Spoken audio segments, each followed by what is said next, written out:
Oh my goodness. Hello everyone. Or if anyone's here. I don't even know if anyone's here right now.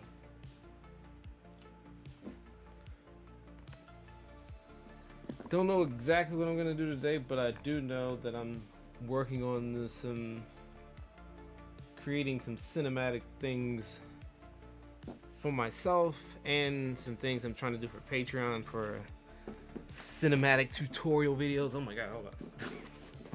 About to fall out of my chair here. So then I just figured do another one of those Q&A things. See what happens here. People filter in.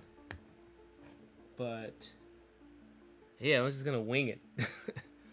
Right now I'm doing this as part of this cinematic elf story thing I've been working on. And I was doing these tutorials that I'm trying to make for how to do it, like from start to finish, and I realized that I have to kind of revise what I was doing before, because now I'm starting to use these newer features that the flux context thing adds to be able to adapt things really well. So yeah, there's so many new things that I can utilize that I couldn't utilize before, which I really like. So yeah, that's the game plan now. I think I have a version of this actually somewhere. Let me just do this really quick, because this right here is basically well, here, let me show you what else this is coming from, because there's a whole plan about this. So let's see,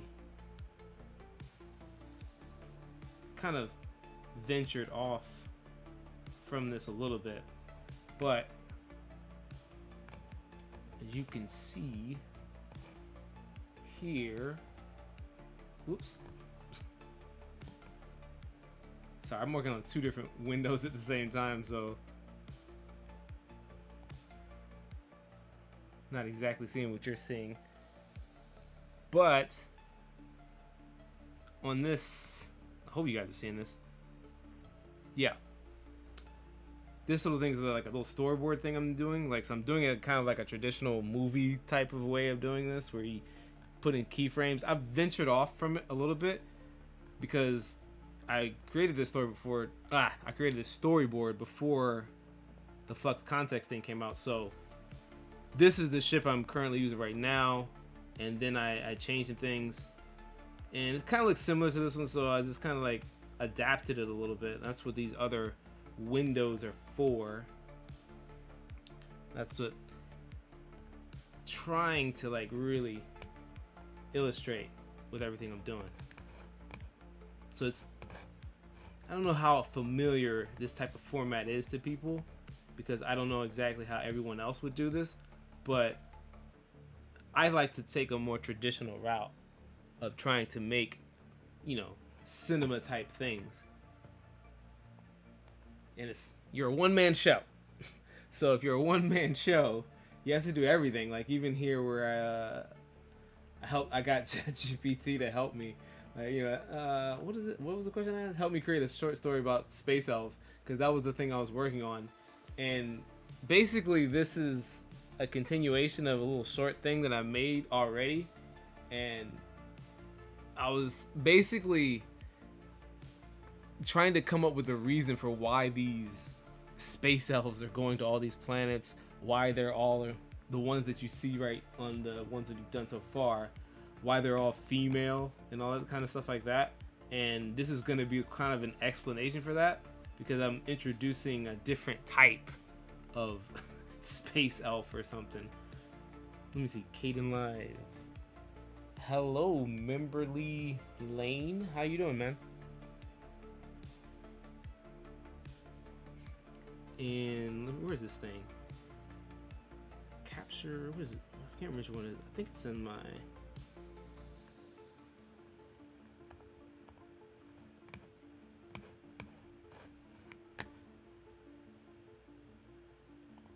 Yeah, here. So like, I don't know if any of you guys have seen the other videos. The other ones kind of look like this one. I'm still working on exactly the shots I'm making.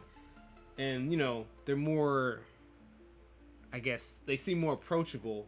And then I made these kind of like darker looking elves or whatever. And I'm trying to go with this concept of like, I don't know if you guys ever seen the movie Prometheus, but they created these other elves, but they've kind of gone astray or something from their plans, and now they're catching up with them. That's the idea behind it, at least. But they're on these planets looking for these special type of magical stones or something like that. I don't know. I hope you guys can hear me. I think the stream seems like you guys can pick me up pretty well. I'm gonna have to turn down the volume a little bit more. The music. I don't know how much of an interference that's playing, but at any rate,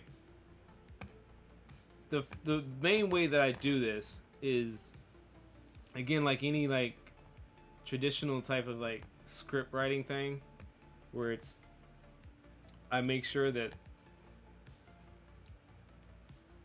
I know what it is I'm talking about first, then break that down into smaller parts, and then from there, breaking it down into smaller parts, just do the same thing you would do in any type of like production thing where you do the storyboard thing. You get key frames so you know where you're going from one thing to another. And I always try to tell the story visually before I try to think about anything else.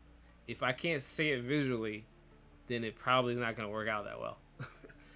That's what I used to love the beginning of WALL-E when nobody talked. I was like, this is genius. And then he started talking. I was like, oh, this is stupid now. Anyways, I still like the movie, but, you know. Bionics. Oh my god, I cannot pronounce words. How much time you can spend on a specific scene, like until finding the one that looks like what you have in mind? Well, to give you an idea, so this right here, right? This is, oh, you know what? I didn't even show you guys.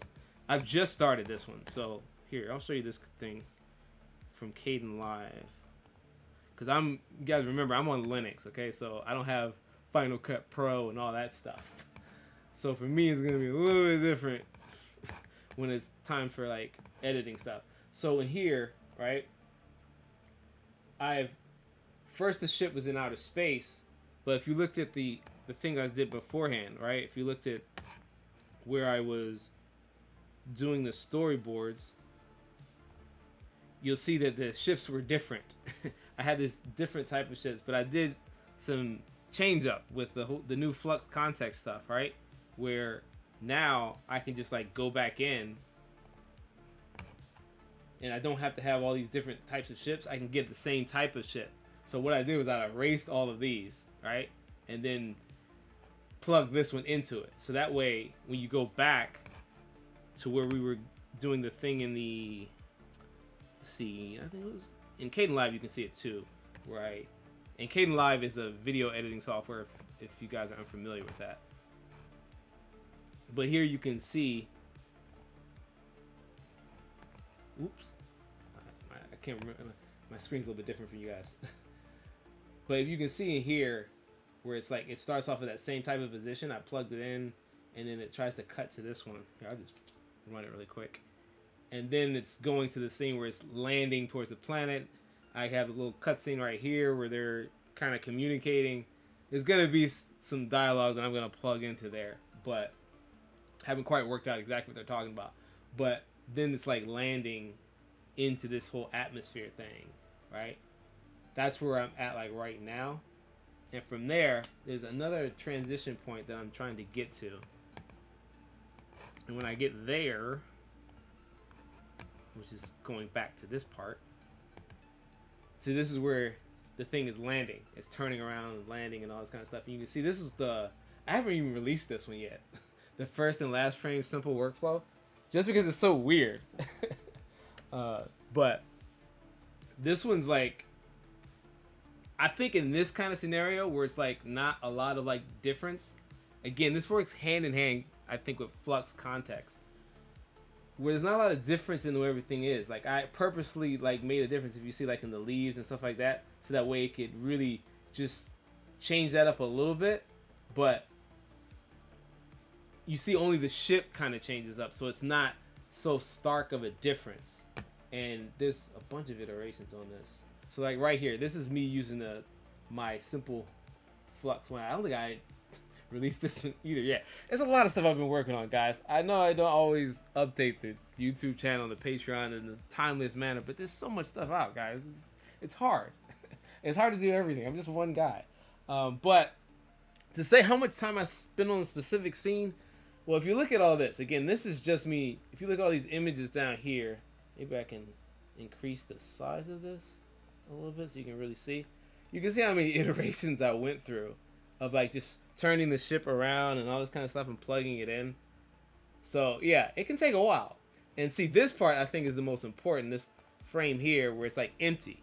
Because now I'm going to take this frame and I'm going to plug it in to this one right here. So this is going to be the blank one will be the start frame, and then I'm going to put this one over here so that way I can get at least I can try to get an iteration of this thing flying into the frame, because that's what I really want.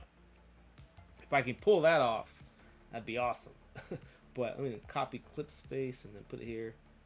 But I'm not going to lie to you, this iteration of this will take a long. I probably should have started before I started the stream, because if you look right here, this took like 25 minutes to do this, and that's mainly because I'm starting off at such a high definition, I think.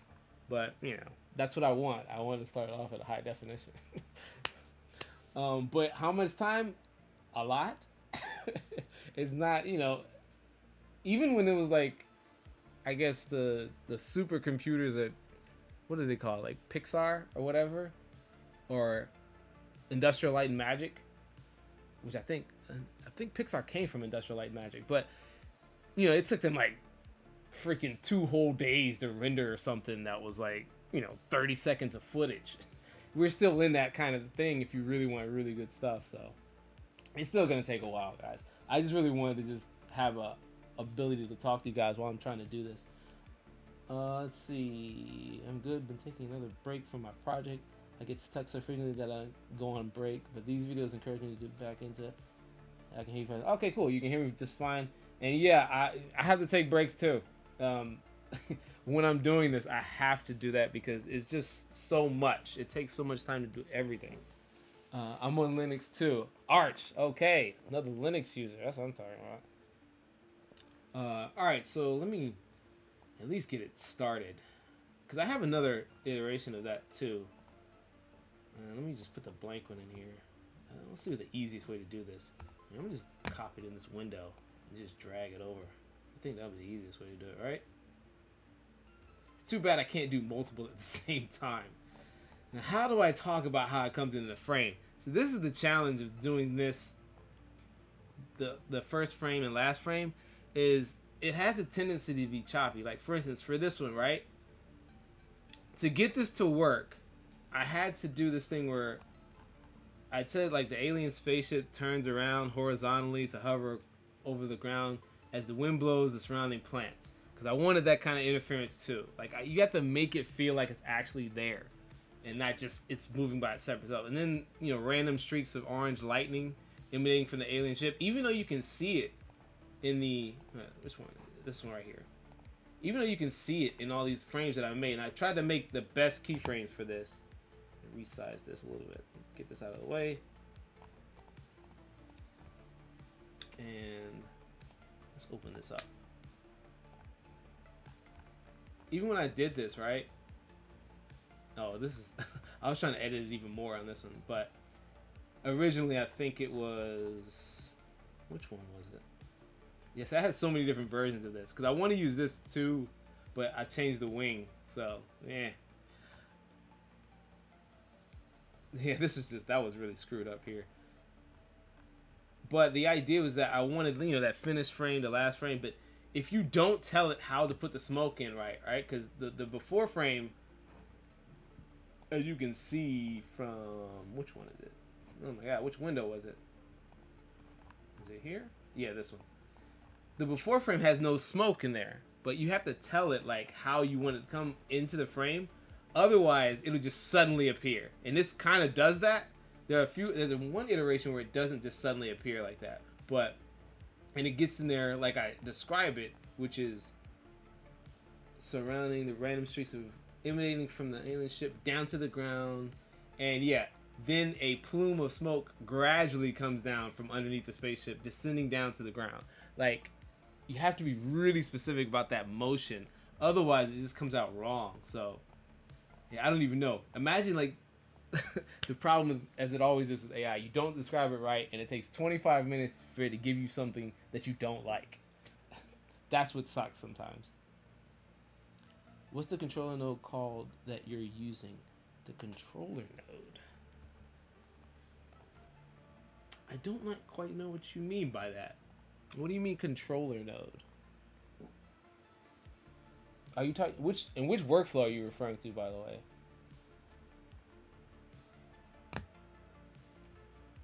All right, let's see. Alien spaceship. All right, the alien spaceship, or let's say an alien spaceship, because it's not in the first room, right?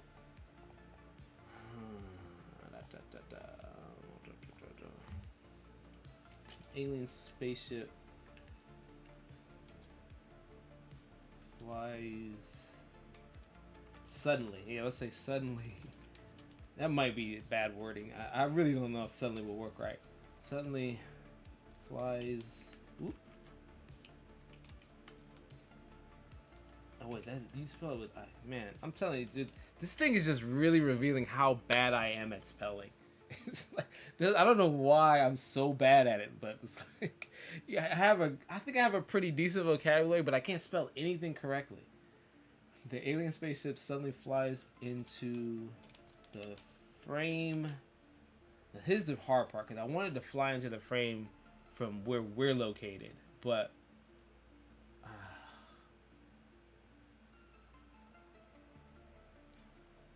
from the viewer, I don't know how to say it, because I want to say like from us, because that usually means like, at least it seems like Juan interprets us as the viewer.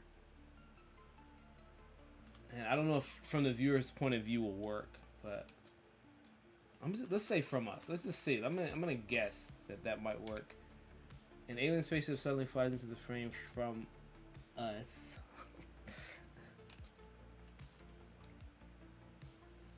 And then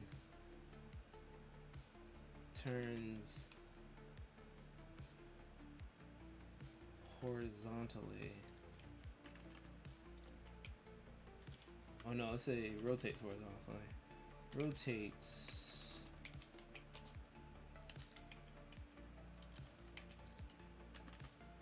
into the frame. Oh no, horizontally.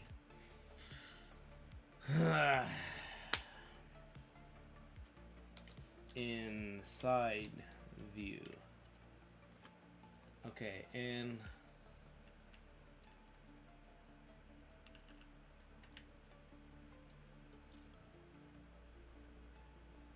with a or as a few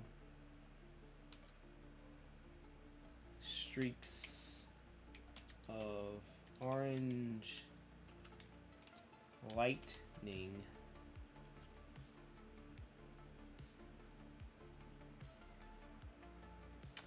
strike from underneath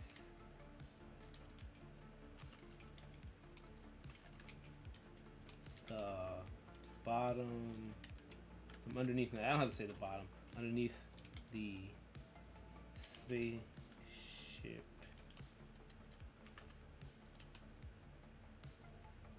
onto the ground.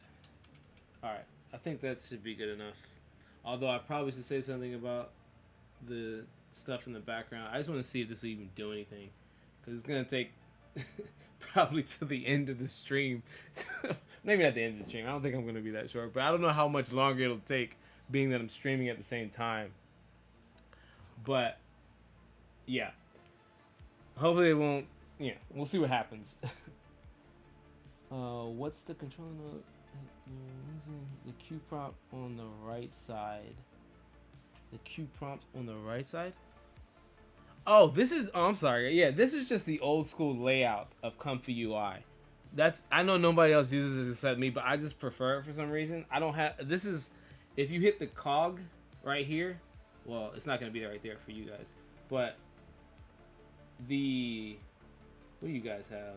Which one is it? Yeah, it's just the use new menu. I have it disabled, so if you just I think normally people have this right here, so you guys see this, and I don't like using this, so I just go down to this cog for this down here at the left hand side settings, and I'm like this all the time with the disabled. I just prefer the old school version of it. That's it. It's not really anything other than that. Yeah, if you just go to the old school version. Oh, okay, I know what you're saying. It should be, if you have this. This is, what do they call this again? I can't remember what they call this.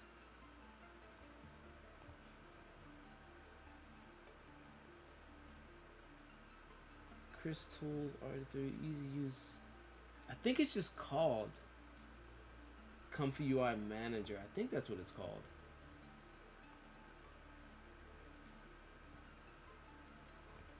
It was like one of the first things like I downloaded when I got ComfyUI. I believe it's called ComfyUI Manager. Like if you look that up on what is the name of that thing? GitHub. It should be there. Look up ComfyUI Manager and it should be there if you don't have it already.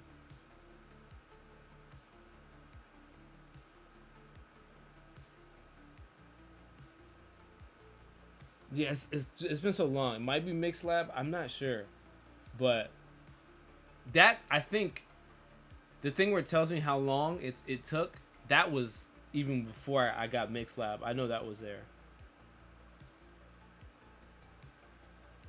Yeah, I'm pretty sure it's ComfyUI Manager. I'm pretty sure that's what it's called because that's where this thing is. But I think it was one of the first like things I got when I downloaded this, when I installed ComfyUI. So it's hard to remember now.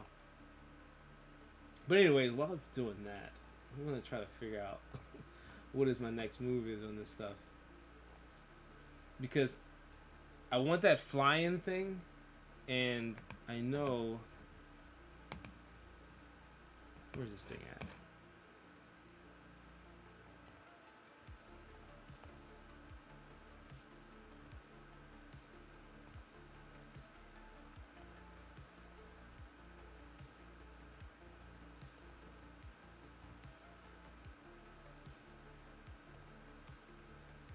Yeah, okay. I always forget like how this stuff works sometimes. So this part, I think I have this animation somewhere already where it flies into the frame. And then I have this part where it's going here. Well, no, I have the keyframe for this. Because I erased these, I took these ships out with flux context. And then I put the ship like this into the frame, but it's flying this way. So if I go back and get that, I think that's the next thing. And that one, I don't think I'm going to do the first frame to last frame on that, because it just doesn't make much sense to do it. I think, whoop. I think it's,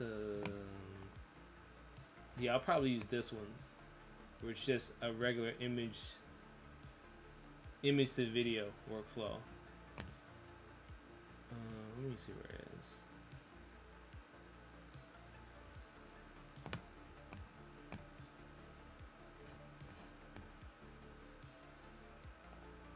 I could have swore I had a video here somewhere of this. I don't remember where it is. Sorry, you guys can't see every window I'm seeing.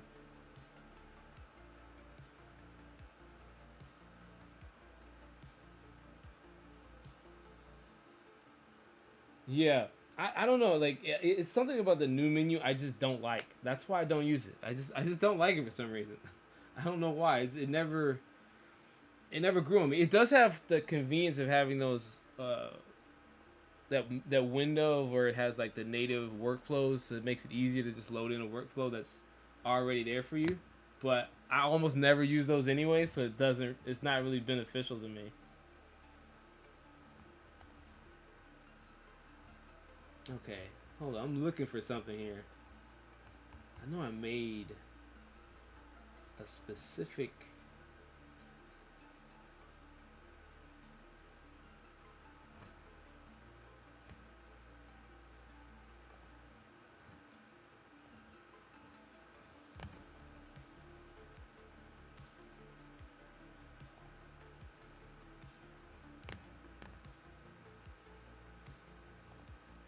Not these guys. This is actually how they like evolved into this. Me making these like weird. What do you call those things in Star Trek? Can't remember what you call them. What do they call those things? The things where it's like they're turning into machines or something like that. That's where I came up with this. My brain just keeps saying Decepticons, but I know that's not what it is. Just Transformers. But they just kept getting stranger and stranger. I kept liking it more and more the more and more I did this. And then after a while, I started like really like change up what they were looking like. There's one frame I really like in here. But this is, I think, what I was using that. I think I was using that image to prompt to image thing to make a lot of these, and it just kind of evolved into this other worldly type of darker elf type thing. And I got obsessed with the whole like orange electrical. Oh, I really like that one. I got obsessed with all this orange electrical stuff, so it kind of like made me just think like I need a new story concept for this.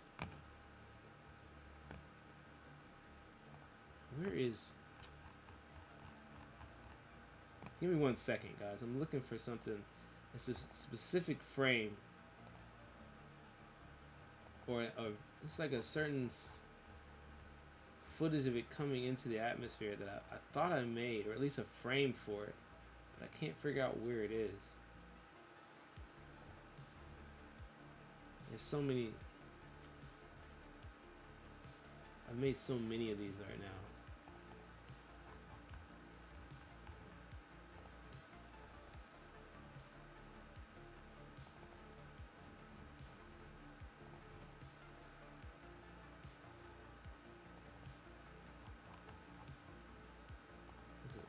It was under logo transition. I got rid of logo transition.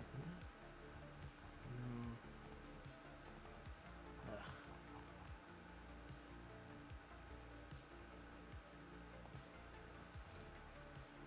Hold on. You know what it might be? It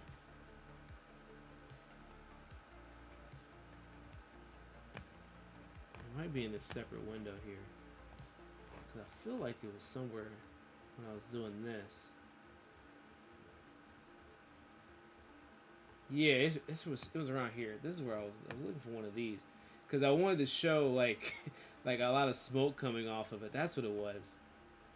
As it was entering the atmosphere, so like that's where I changed it,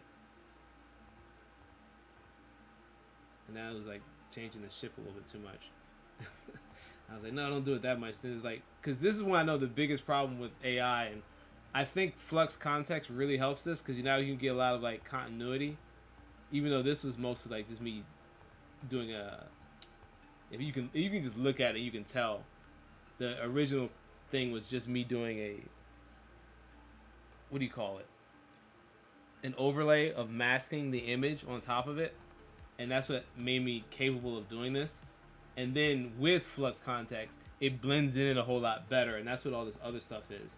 And I did all of this within this type of workflow. So this is the one on this side, it's just altering one image, and then on this side, it's merging two images together. And it uses the way that I talked about in the last YouTube video that I made about why I like this way of doing it versus the image stitch way, because it allows me to keep the same consistent like base frame, because that's what I need to be able to make a, you know, a cinematic type film where I can put everything up together, right? I can't just keep doing this thing where I stitch two images together and concatenate on either side, and then it keeps extending the frame, so then I have to keep cropping it off, and it's like, I don't want to do that. That's like, that's totally counter to being able to use it for anything other than just some one-off thing, where I can't like consistently use it. So this idea of like, you know, compositing it inside of it, and all you have to do is first, you know, do this thing where you erase it, right?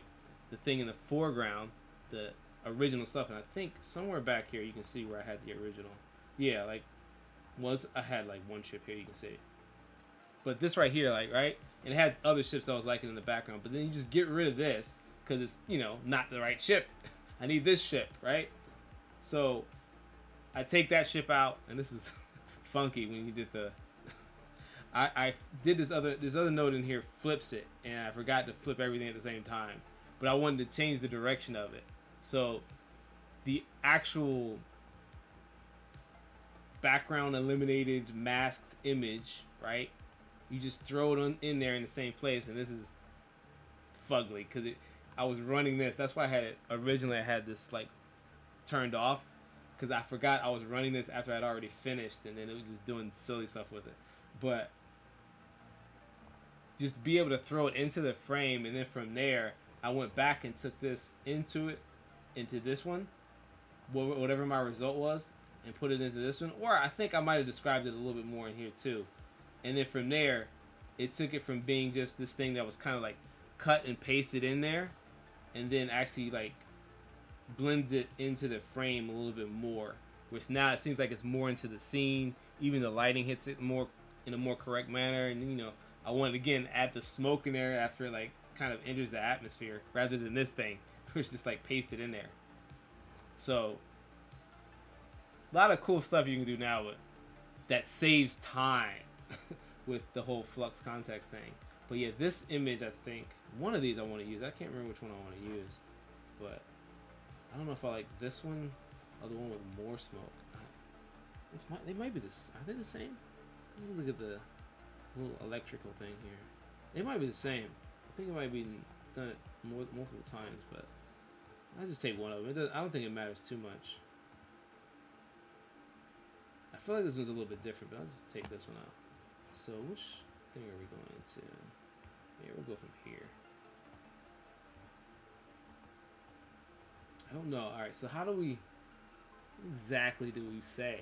The camera remains static. And we're going to take this off right here. So this is another reason why I'd like to do it in separate windows too. Because it allows me to, like, while something else is rendering, I can try to figure out what I'm doing on the other one at the same time. So that way when I'm done with that one, I can just come to this thing and it's like, okay, it's already ready to go. All I have to do is just press play or cue prompt. Camera remains static. I don't know if the camera should remain static in this one. Let's say like a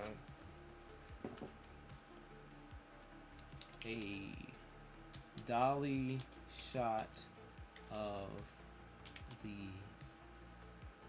what do you call it? A dolly shot tracking the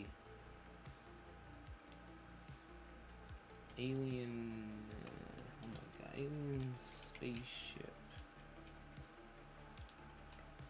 as it descends down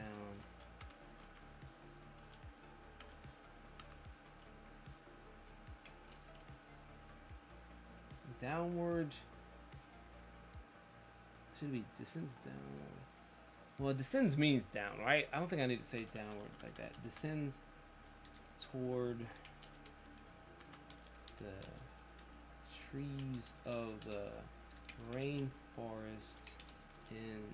Oh, is rainforest not one word? Is it two words? Background.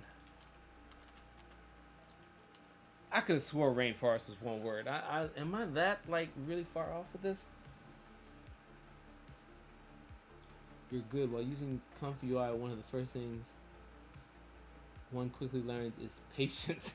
Yeah, right? You need a lot of patience to do this. Rainforest. A dolly shot tracking the alien ship as it descends towards the trees in the rain of the rainforest in the background. I wonder if I should describe what it's like for them, the trees to come closer. I don't know. Let's just say it like that for right now. And there is the smoke, the white smoke,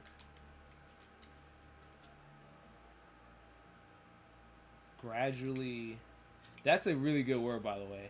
Gradually dissipates. Oh my god, why am I using words I don't know how to spell? Dissipates. Dissipates. Maybe is it just one S? Maybe it's just one S. That looks weird. Is that really? No. No, it's not. Dissipates. Dissipates. Okay. Dissipates. Maybe it's just say disappears.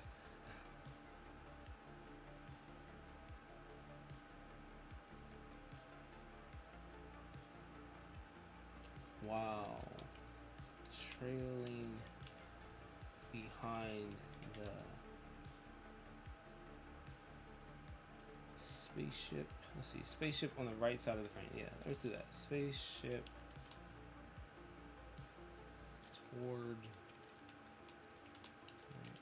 and side of the frame. That might be a little wordy.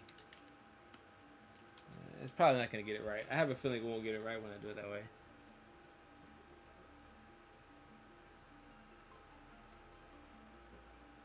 I never thought to use multiple windows, but prepping makes sense for time. Yeah, it does. Yeah, once I realized I don't have to wait for so long for the thing to finish, I was like, yeah, just basically getting things ready is the only thing I'm doing.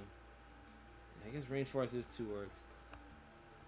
So that way, like, yeah, it can just be ready to go and I don't have to think about it too much.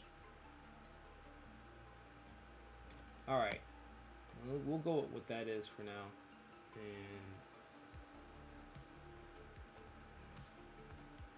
I wonder what other things I was already working on. Yeah, but you can see, like, originally, it was like a different... This was like, it just pasted in, right? You can kind of tell. Like, I just kind of pasted it in. It looks okay like that.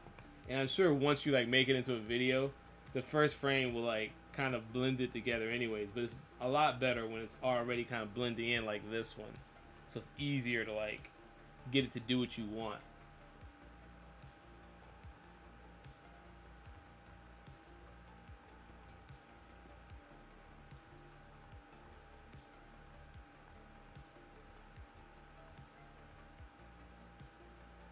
Yeah, I was having a tough time getting the smoke to come out right.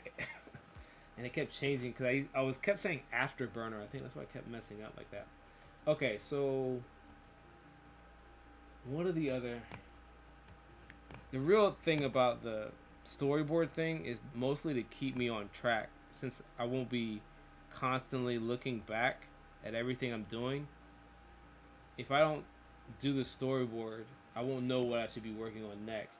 So this is the landing into the thing. This is or coming into the atmosphere, this part right here. I probably should change this keyframe now, but I know what it means. Then static shot, ship is landing in the smoke, trees, the movement. Then static shot. This is like them, I guess, whatever these elves that are already on the ground at some kind of, like, I don't know what you call it, like a station or something like that. So I need to do a shot of that, and I don't even remember where that frame is either. Whoops. I forgot. I gotta do this in a way where it makes it easier for you guys to see what I'm doing. Let's open back.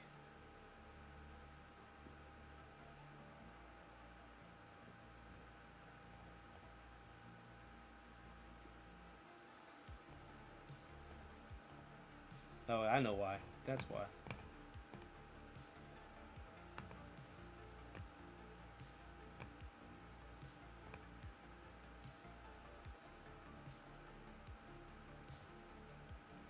Yeah, that's the reason why. I keep forgetting this. So many weird things I have to do for this. Probably need a different setup. Yeah, see, rainforest is one word. Is it like my dictionary or something? So I was like, why is it saying that rainforest is not one word? I could have. Is it? Do I have to capitalize it? Is it a proper noun? Is that what it is? Like, why would that be a proper noun though?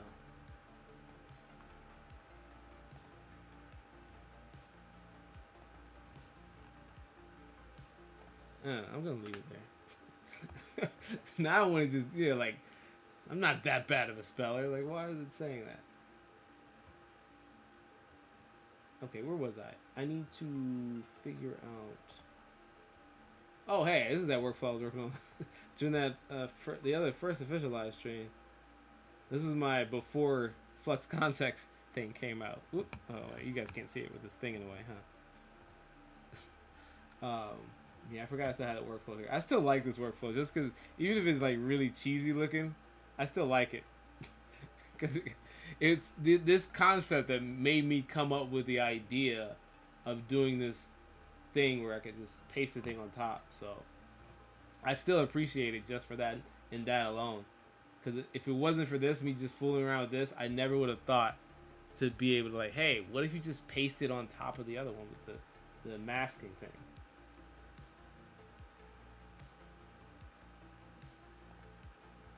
Which one is it? Okay, yeah, I need to find this image I was looking for. That's what it was.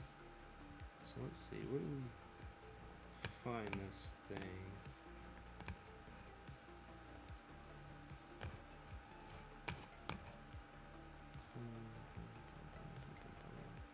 I like that one.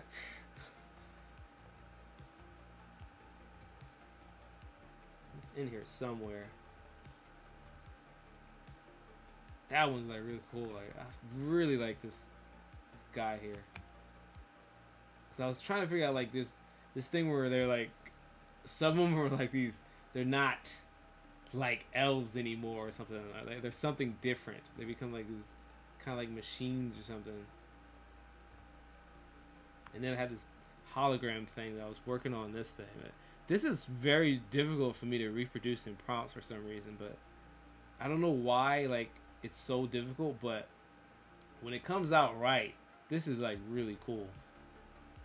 But I do want to do things with like holograms and stuff too. Cause I love like special effects things. Cause when I was doing like animation before this AI stuff, that was the thing I loved the most. Special effects always like bring stuff to life.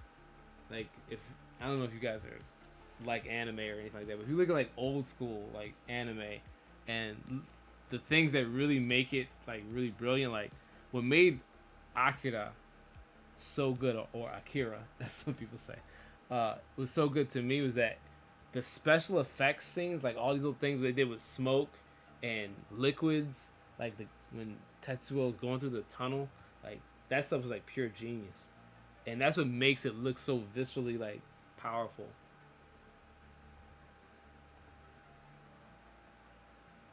There is this thing I want to do with crystals too. Almost like these weird liquid crystals.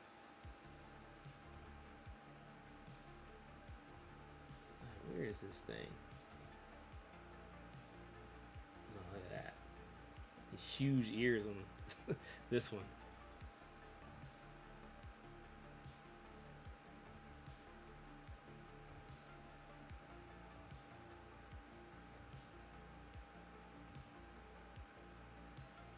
I don't know what this is, but I don't know what it is, but I really like it.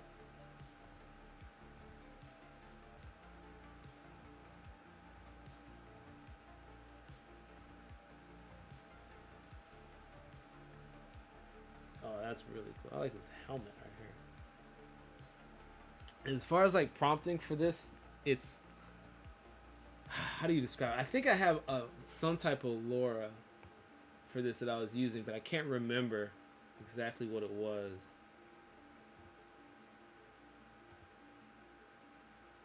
I think it's just like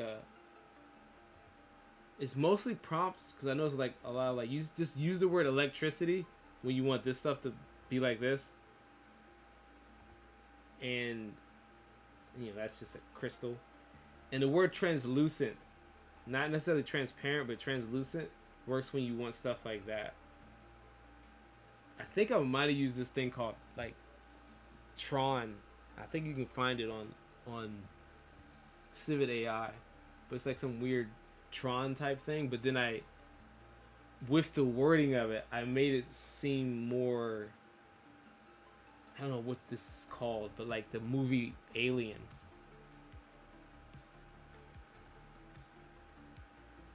And then like these cracked, using the word cracked to make these little like cracked skin thing.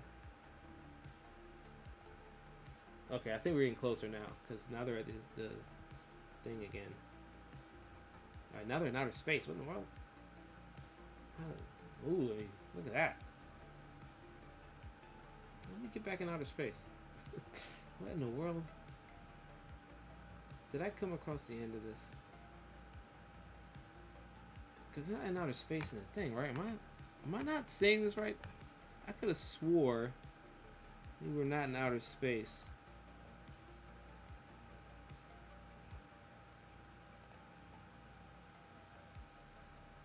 Yeah, they're on the ground. Am I missing something?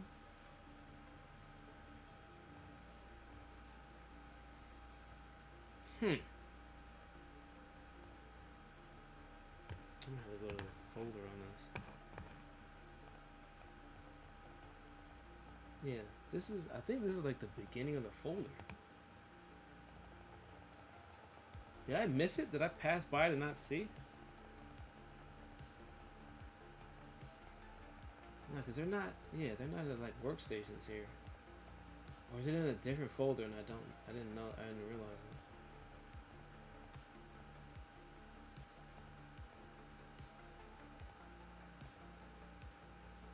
Hold on.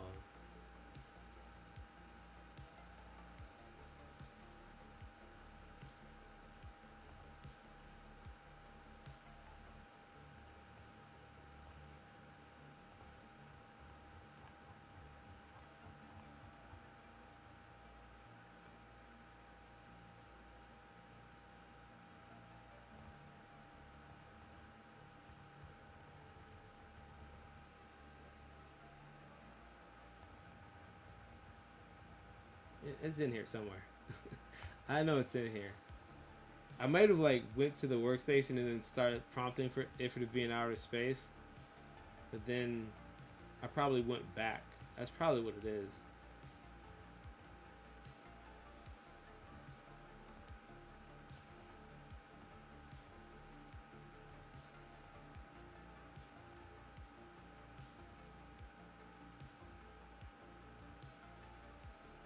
Man, look at that one. Okay. Okay, I know this frame. This is in one of my tutorial videos. That one. I'm in outer space again. What in the world?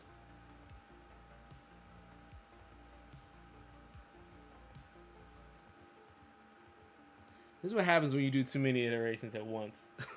You just like lose track of everything. Especially when like you put everything in the same folder. It sometimes, as much as I try to stay organized with the folders, it's just difficult to like always remember. Oh, wait a minute. Talk about what you're doing in this one. And I also had to realize that if you just say generally like any planet, it always does Earth. I was like, okay, thanks for that, but I don't always want it to look like Earth. I have to tell it to not look like Earth when I don't want it to. Oh, wait. Was that it? No, not. Okay, we're back though. We're back on the surface. Did I see these already? I feel like I saw these already. There it is. Okay. This is the frame I wanted. So...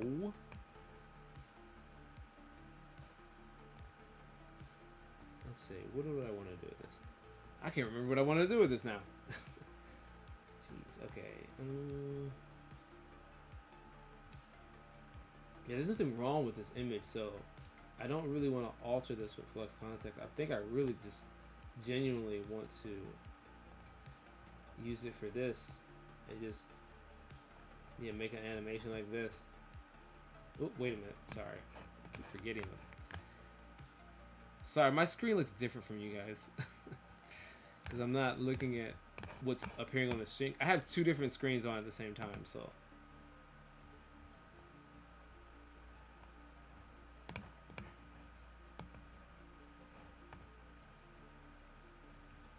I'm not quite used to the live stream stuff yet. But anyways. Yeah, I think I'm just wanting to do it like this.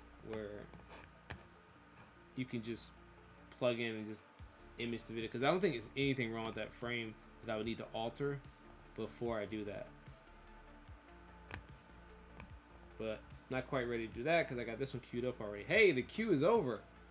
Hey, look at that. There's nothing queued up. That means we're finished with something. Hopefully it's not a black screen. Hopefully I actually produce something. Okay, here. Let's see what we got. Ugh. Oh, that looks crappy. It did not do what I wanted at all. Okay, so maybe I just should have said from the viewer's perspective. We spent 28 minutes getting something we didn't want. God. Okay. It's not bad, but it looks like pretty like ugh. And it didn't do anything with the electrical stuff either. Alien Spaceship suddenly flies into the frame from. Yeah, it doesn't even make sense in actual like layman's terms. From, and it's not even. I should have ended the sentence. That's what it is. An alien spaceship suddenly flies into the frame from the viewer's. I still don't know if this is gonna work either. Perspective. I've never tried to actually do this. And then there are let's just say streak. We don't have to say a few. There are streaks of orange lightning striking from. Oh my God! This is a terrible sentence. Oh my God! What was I saying? maybe it was different when I had it worded differently. Okay, there are streaks of orange lightning striking from underneath the spaceship onto the ground, and then oh my god, and then the that was terrible. That's no wonder I didn't understand anything. The spaceship rotates horizontally into side view.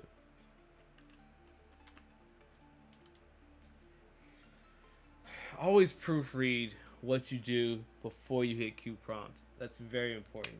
Otherwise, if you don't understand what you're saying, why would AI know? An alien spaceship suddenly flies into the frame from the viewer's perspective. Period. There are streaks of orange lightning striking from underneath the spaceship onto the ground, and then the spaceship rotates horizontally to side view. Okay.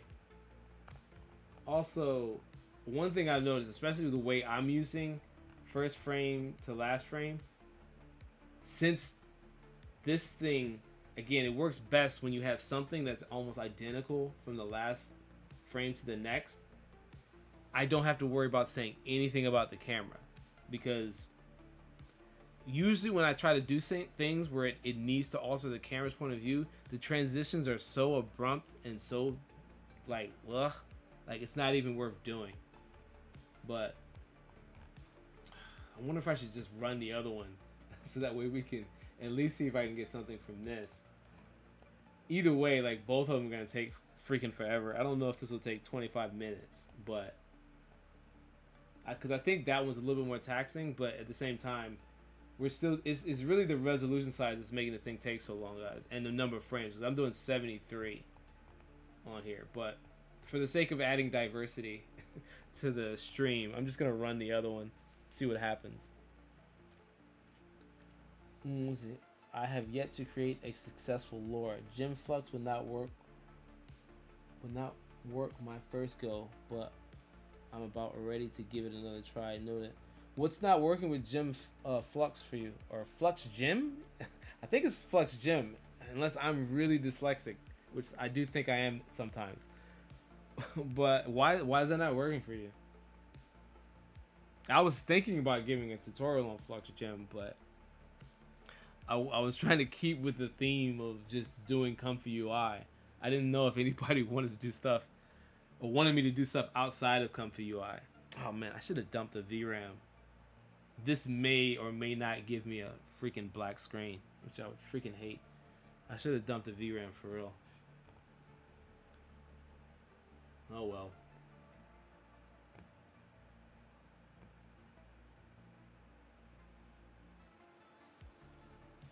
Where was I? Okay. So yeah, one thing is good about this too. I think I have another. What could I buy in 1936 with $1? Let's see this one. No, that's not it. Okay, yeah, this is it. So yeah, even when I'm doing this, right, I'm always thinking about it. I don't feel like writing a lot because I'm not good at writing scripts. I'm not really good. I knew somebody who was good at this, but I really dread writing these scripts. Well, I still know this person actually, but yeah, it's just really difficult. And I think like these outlines kind of help, and it actually made me think of which one was it? A crystal empath, really chosen, blah blah blah. Carries a burden of a fading legacy. There was one of these I really liked.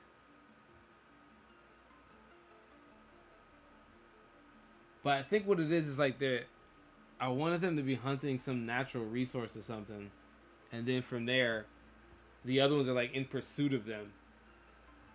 And I don't know. I want some kind of like fight sequence, but that's gonna be like the hardest thing in the world to do. Because I know I have some other. Let me see if I can find it really quick. But there's some other. What do you call it?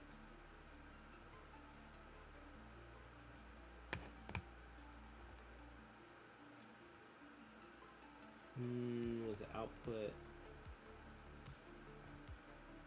Was it in Retro Future? I think it was in the. Not Red Demon Warrior. Ancient Warriors series.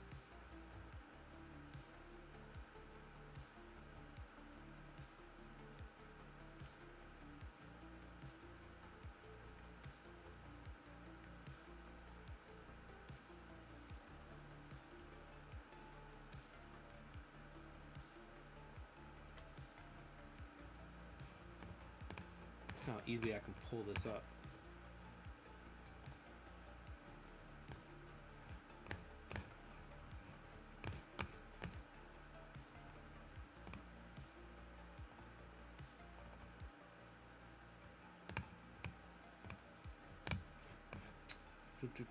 Oh my god, where is this thing?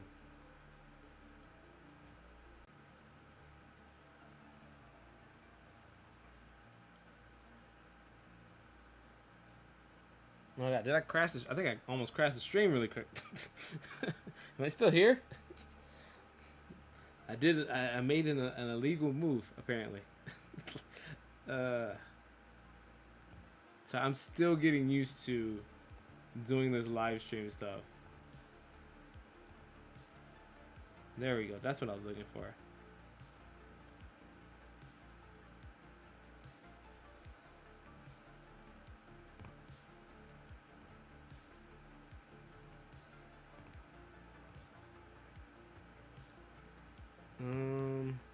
Yeah, but I was trying to do this thing where doing fight sequences thing with Warrior, and then some weird guy laying on the ground, and it doesn't really work out the way I was thinking it should work out.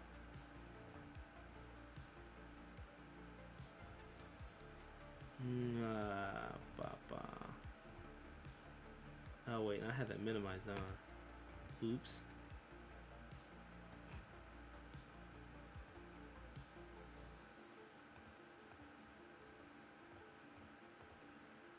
Oh my god.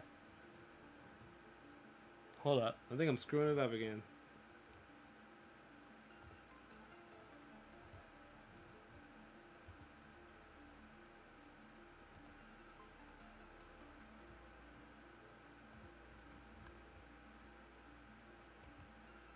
That's the right one, isn't it?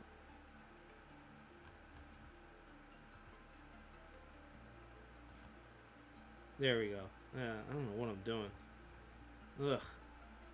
Okay, and then this is camp, which is minimized, and there we go. Okay, there we go.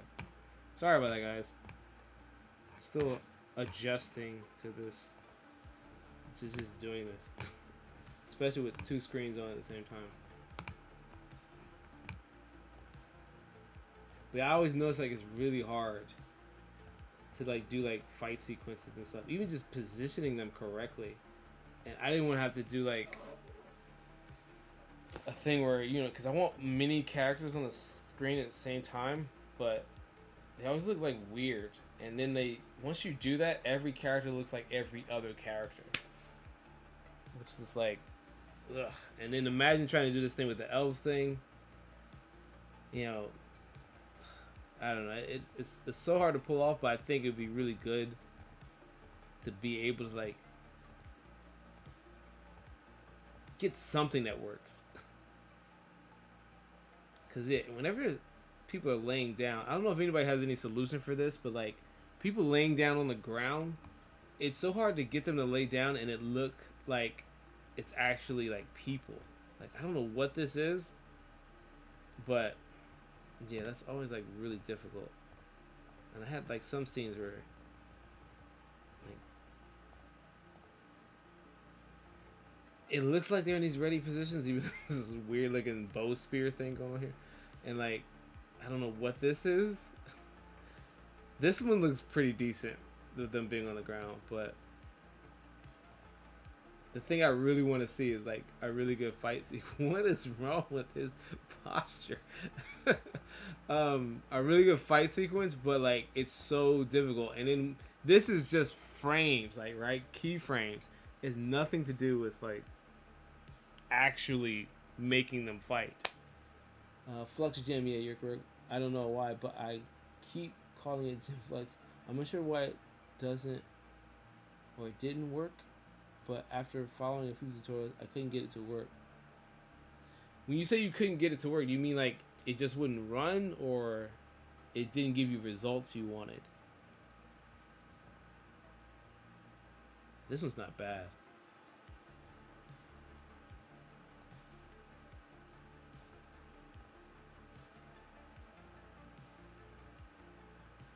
And I don't even necessarily know. I've seen like all these different things, especially on, you know, the whole, what are the ones, the closed source things where they have like people shooting guns, but it always looks silly and stupid because nobody actually gets shot. And so I was like, ugh. So I'm hoping I can accomplish something with the open source stuff that I wouldn't be able to do on theirs, because I know why they're doing it, but this guy looks like almost like a zombie or something here. Wouldn't run. Failed every time I hit go. Well, do you? I don't know what kind of errors it might have been giving you. I know. God, it doesn't. It's not the same exact like stuff that ComfyUI was built off of. I think what it tells you at the beginning of this thing when you load it up. What is it?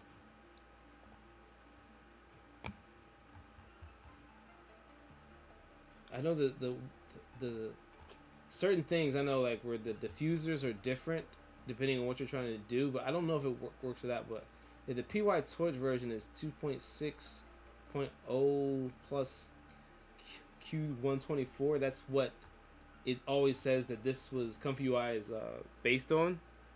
But you can get it higher, so you can go higher, so you can get like Sage Attention and stuff like that. But I think what really matters is which diffusers and transformers you're using. Like, don't update those, and then everything will work and like function. Because if you update the transformers, that's when stuff starts like not working. But I think Flux Gem is a little bit higher than to get it to work right. Again, I don't know exactly what the error that you have, but I think you need to be higher than 2.60 on PyTorch to be able to use Flux Gem, but you can always just make a different virtual environment for that since it's not actually ComfyUI. I upload images and added detail, but synchronize captions. Oh, I know what you're talking about. I have to follow on that. Yes, it's a lot of technical stuff with some of these things.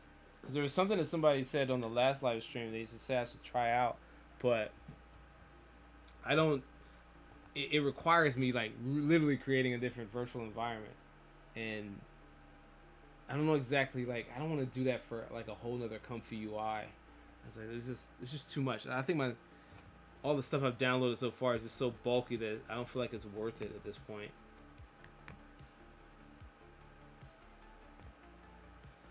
All right, let's get out of that.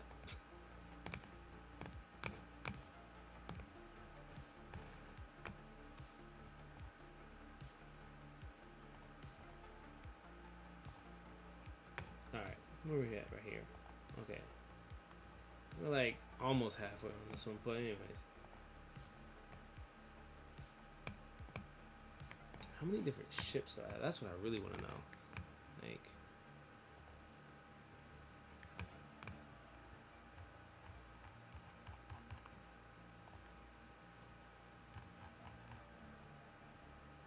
logo animates.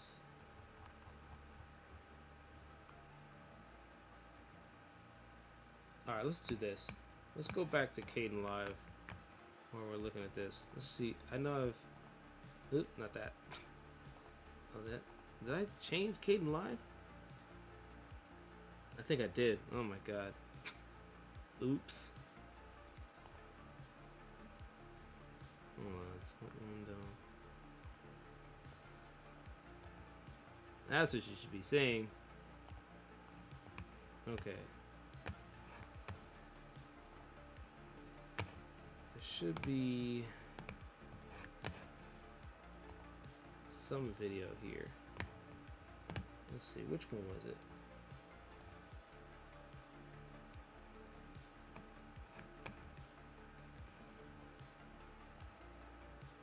Alright, so there was, yeah, this one. Okay, that's what it is. Alright. I wonder if I should just show the regular screen. Because I'm having it show selected windows to make it easier on me.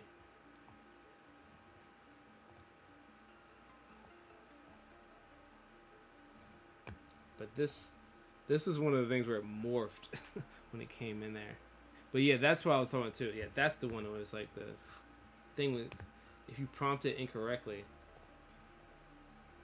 it like just the plume of smoke just suddenly appears out of nowhere. And like, yeah, that's not what I wanted at all.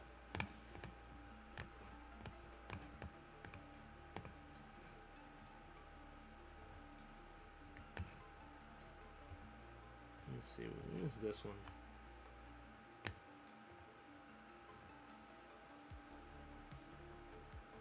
This one I just did. Okay, no, that, yeah, this one where I had to get rid of these feathery things. But I think this one's like smoother where the smoke came out. Yeah, of course it came out from the ground up. I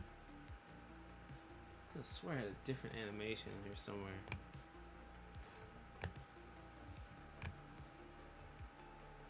Sorry guys, editing is not that exciting. I don't know if it was meant to be either, but it's the nature of the beast. How bad does this look? Putting this in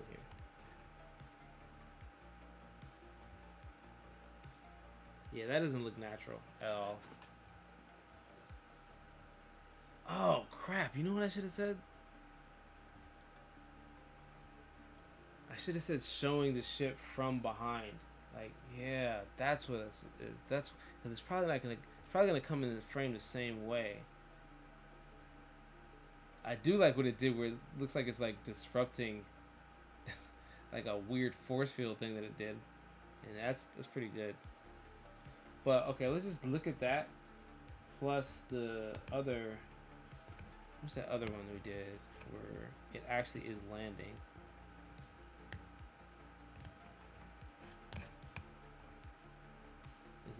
19. This one. Yeah, okay. So how smooth is this transition from one to the next? So this one plus... Is that the one? Oh my god, I just loaded it up. I don't know which one it was.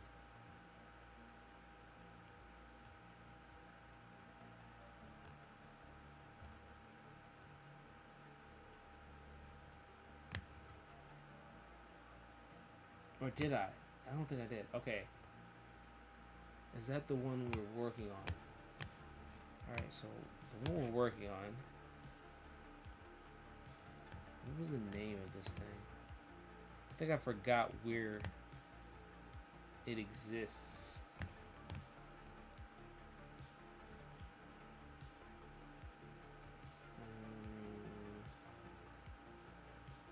It's this, right? Yeah, okay. Where's this say to? Logo animate, logo transition. Okay. I think I did just add this. What am I talking about? I did just add this in the frame. Oh yeah. I'm so lost.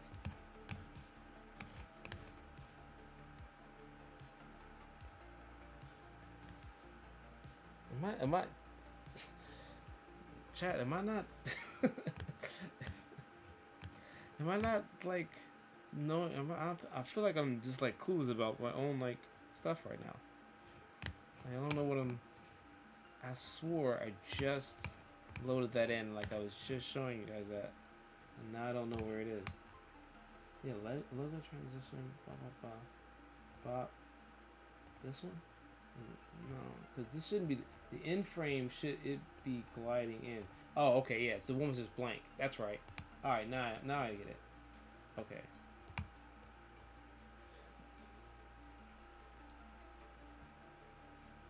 Yeah, the film effect is cool. It is gnarly park job though. It is a gnarly park. I mean, yeah, it is. Yeah, it's tight. But I think that's always cool when you do that. Like those guys who do those drifting things where they do the parking. Like, yeah, I want to do something like that. Some effects might be easier to add using other editing tools unless your goal is ComfyUI. I mean, for the sake of the channel, yeah, most of my goal is to try to do as much as possible via the AI and ComfyUI open source tools. But yeah, I'm if I can't pull it off that way, then yeah, I would use like other things. Like I've actually used like some rotoscoping type things sometimes. Yeah, see that looks not really cool. I'm thinking I'm gonna have to slow it down to make that look interesting. Or speed it up. Yeah, I might have to speed that up. Let's see, like from here. Even though I'm probably not gonna use this, I think from like here to here. I'm just gonna take this right here. Change speed. Let's go like that. See what that does. I don't think that's still not fast enough.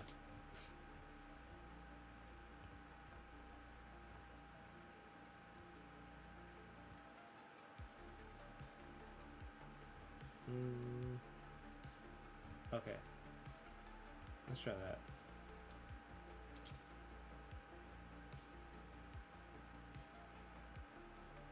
That's not half bad.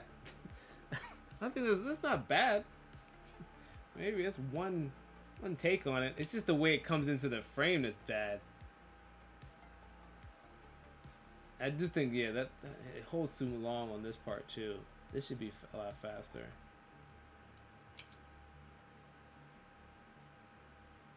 Yeah, that part right there. I don't even, oh my god, I think it needs to be faster than that.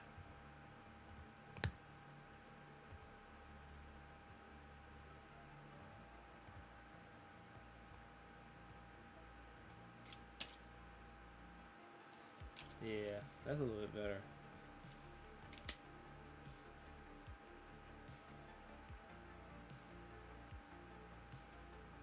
If I can't get it to work after like maybe 15 iterations, I'll probably just wind up using this It's because it's like, why not? I'll just probably shorten like the entry or whatever.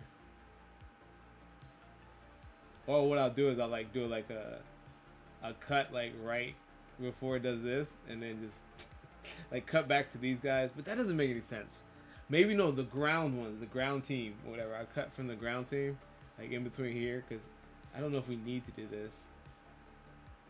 And I haven't even thought about like sound effects for this, but I want to get really good sound effects for all these different things.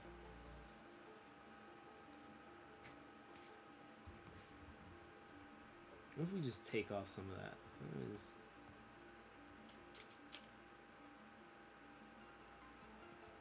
Yeah, I don't think that the first few frames will amount to anything.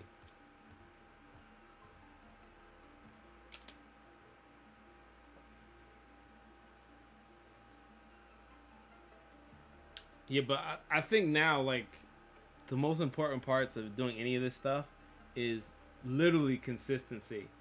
Because that's what everybody expects. And that's been,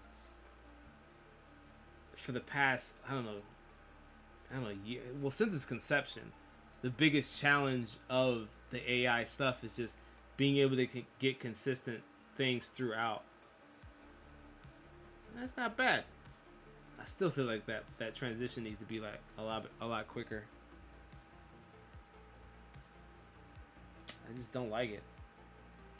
Maybe it's the jump right here.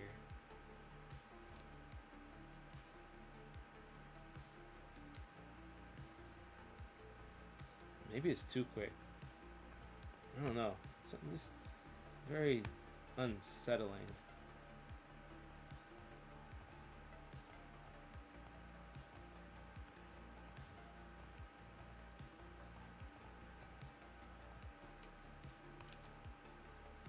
Yeah, that looks bad. Yes, you know what it is? It's that the little afterburner suddenly just turns off all of a sudden, at least at the top, and that's what makes it look really abrupt. I think that's the issue.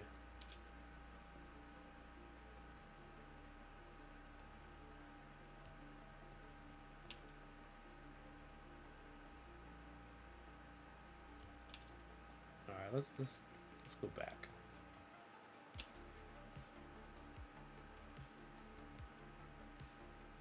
Alright, so how can we solve that issue? I want to solve that in video editor, really. Hi, bro. You helped me improve a lot. Now I have a lot more understanding and quality. May give a little tip. I have a workflow with instant ID, IP adapter for styling, deep anything for pose control. All going good, but my generation is missing eye tracking. May you give a quick tip what good control net for tracking eyes? For example, Iago. Do you really just say Iago eye? Oh my god. Hey, this is a PG-13. This is a PG-13 channel, guys. Because open pose candy depth can't ain't helping. Okay. Okay, I think your best bet for something like that, one, I think it really depends on how much you're looking at the character, like face, like, or frontal view. That part matters, as well as like how close it is too, because I think the open pose might be able to work on that, depending on how much like sensitivity you have on the face. Like, that's one where you would have to use the DW pose estimator rather than the other one. Let me see if I can. Let me pull this up real quick. Wrong part of the screen.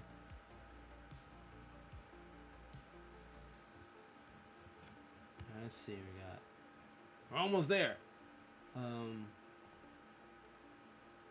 Cause I changed. I think on one of these workflows I changed it. Oh yeah, this one I was using it for something else. Yeah, I noticed this is on the Patreon, the figure step 2 thing. It's not just for figures, but I just call it that. But I actually had a problem with the weight screen for this thing. This little boat thing appeared on when I was trying to do this water wave thing, and I just removed it with this on here. But I think because of that, yeah, this is the one where I removed the DW pose. I edited this a little bit, and I believe I removed the DW pose thing because there's no figure in this, but DW pose estimator. Like this one right here versus using the other one. I think there might be one that's like gives you more capability of tracking it better. But is it an anime character? I think when he says I think he means like just like cross-eyed. I think that's what he means when he's saying that. But let's not act like we don't know what that is. But I think your best bet is really to get a person to do it, and then I feel like it would track it. I know he's talking about specifically the iris. He's talking about it tracking the iris because that's the part that like is gonna make the face. But there is I can't remember that thing. It's on the Patreon somewhere where I was messing with that. Hold on.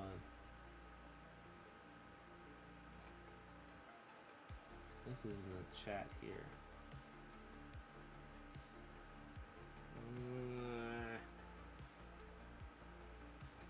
I can't remember where it is.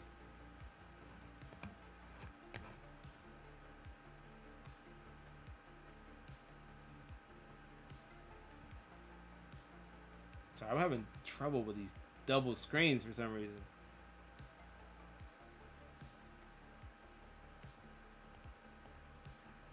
Ugh. Wait, wrong screen.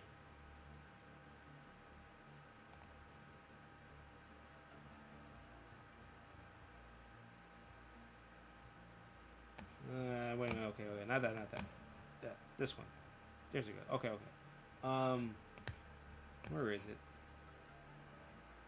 So I don't know how many people are actually on my Patreon right now, or like who's actually a part of the stuff that's on here, but I know there's one specific one where I think I talk about this more.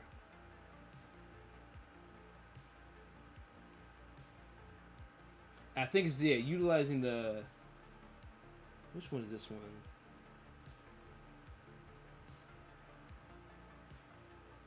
Oh, but you know what? Yeah, you can manipulate it with this, with the live portrait. That's what it is. The live portrait, no, you can manipulate the eyes to move the way you want them to move, but it's a little bit of like finessing to do it. Because here, I'll pull up the actual node. It's gonna take some like thinking about this.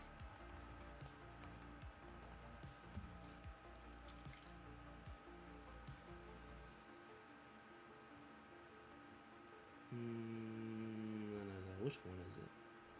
Yeah, advanced live portrait thing. So basically, you have a source image, and then you manipulate the image itself, and it'll give you the option of like messing with the eyes, like retargeting eyes and stuff like this. But you have to do it. Oh my god, there's so much to this actually. I think I need to like maybe create a tutorial on this. But here's the issue, because I don't know if you have like actual like words or dialogue you're trying to mix with it too, is you do it because live portrait focuses in on the face, right? And you can do this thing like in the tutorial I have on Patreon.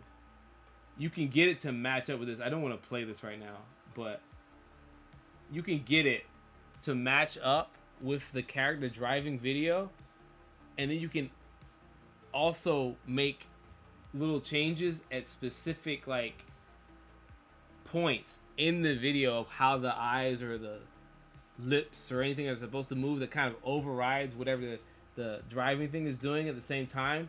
But it's like, it's kind of like a lot of like technical crap behind it that That's why I think I saved it for the Patreon thing, because it's a little bit more like not basic stuff. I mean, now I'm getting into this territory anyways where everything's becoming complicated, but it is possible to manipulate the eyes, but mixing live portrait with other stuff and then, you know, putting it back in your original video, it can be a lot. Yeah, I'm using now DW plus depth with wand too. It's like arcane character for control video. Oh, it's prompt oriented. Oh. But yeah, look into the live portrait thing. You'll see what I'm talking about, because you can do that like for just like images specifically, but it also works for video too. But to be able to do it with video, you need a driving video to be able to manipulate it. So you know, you might have to make your own Iago face unless you can find some video where somebody's doing, which I'm probably sure you can. But the best way to utilize the live portrait, of course, is just to focus in on the actual face itself. Arcane is one of my favorite colors. Definitely plan to attempt that style in the future project.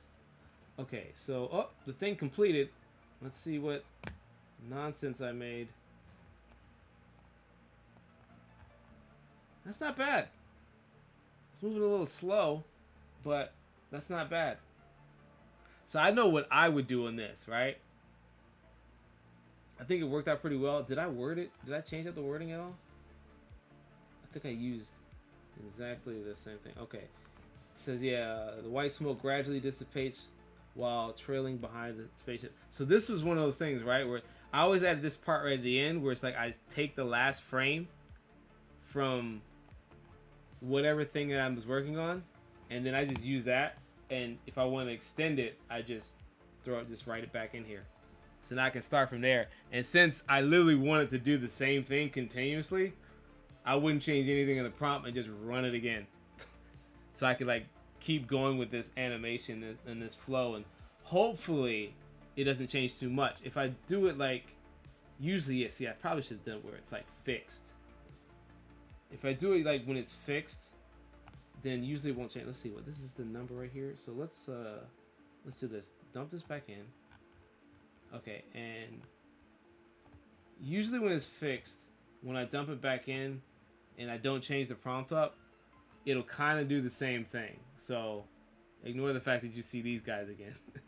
But that's kind of my tactic, I think, for extending the frame, and that's why I added that at the end, where you extract an image from the batch, so that way I can get the very last frame. And remember, I think I explained this in some tutorial I did on this, but it's, while it says 72, remember that, and it says 73, the first frame is 0. It's not 1, it's 0. So just remember that when you're doing the last frame stuff. But yeah, that, and just extend it. And what was the thing I wanted to work on this one? Yeah, I wanted to redo this.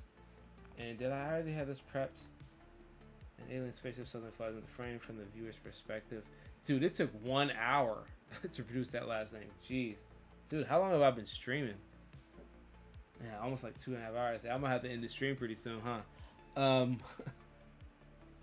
Unless you guys want me to continue on. There are streaks of orange lightning from underneath the chute on the top of the ground to side view. Yeah, I don't know why that one took so long. Again, it might be just because I'm doing so much at once, and that bogs down my system, so it makes it take a lot longer than normal. But I don't know. What do you guys think of this one I did? This little version of it, of this thing landing. Is it crappy looking? Is it too abrupt? Maybe I'm being too particular about this. I don't know.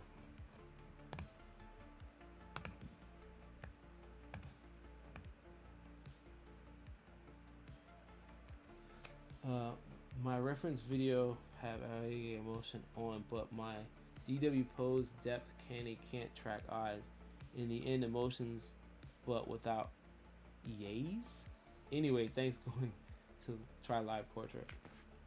Yeah, give it a shot. Tell me what happens. I don't know if you're I don't know. If you want to say it in some comments somewhere, maybe in the comments of this video, or if you're on Patreon, yeah, you can talk to me on the general chat area too, or or you can DM me on there. Either way works. But I'm curious to see how difficult that is to actually accomplish. I don't know if I should do another iteration of this or just utilize this one. I don't think it looks that bad. I might just be getting like finicky about this and maybe trying to make it perfect. Maybe I want this to move faster too. Maybe that'll help. Because I think what it is, it slows down and then it speeds up again a little bit too much. Maybe just a little bit slower here.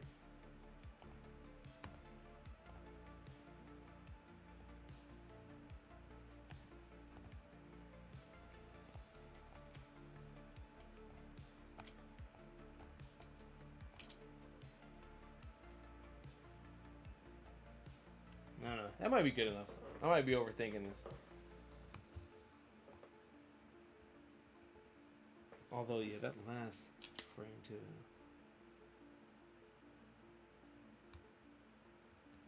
Yeah, I don't know. Maybe I'm overthinking this. I just want it to fly in a lot. I'm probably going to do it maybe off stream. Maybe off stream I'll do it like a wholly different, like, more in-depth thing. I won't waste time continuously doing this same movement over and over again. But as you guys can see, it's just like editing is just like the same as like it would be even without AI, man. You still had a lot of steps. Whoops. Oh my god.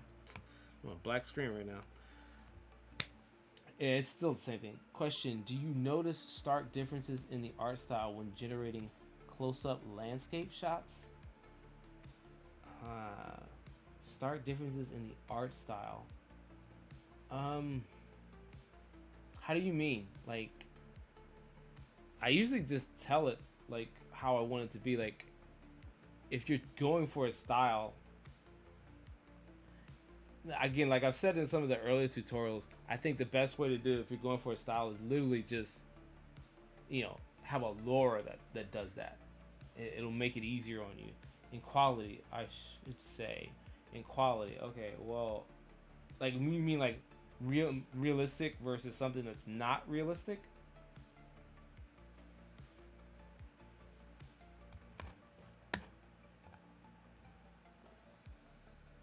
Because I know, like, my close-ups look really good, but wide shot looks totally different.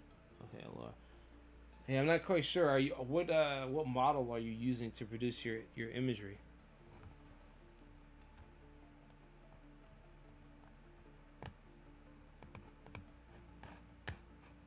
Yeah, let's do something that won't take so long. Alright, get rid of that right there. I just want to alter something.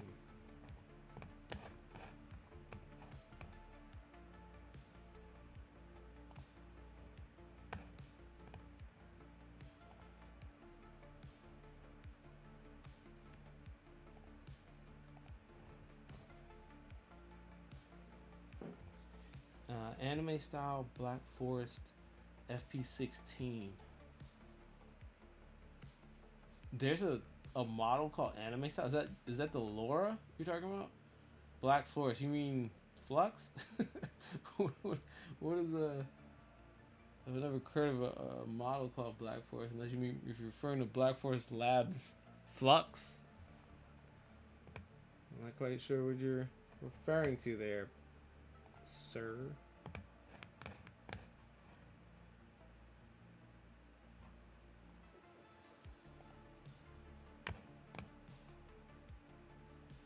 Let me see. Where is... No, Flux, yes. Model is BF Labs, yes, okay. Well, I know I have a tutorial about Flux where I was trying to talk about how to, like, depending on how you describe something, it looks more or less stylistic.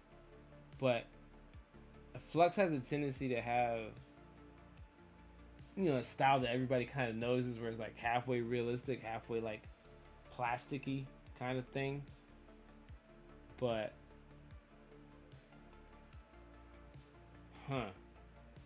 yeah, anime styles, it might be difficult unless the lore is like good enough to like really like influence whatever you're doing. Again, I had this thing where I was talking about one tutorial. I was talking about the tutorial I did about styles. It's really like kind of hit or miss of what you think or perceive really looks like anime, because it can try to make it look like it's drawn, but that doesn't mean it actually looks like anime. I think the quality of the lore really makes a really like strong impact on whether or not it's gonna look like or achieve the thing you want it to achieve. Because if you can't get it to, like, I guess, pull off what you're trying to do, there's not much you can do about it. Which, sucks. Because, yeah, I can't really say there's one thing that will always work when it comes to something like that. Okay. What was it? What am I looking for again? Let's go back to this folder again that I was trying to use.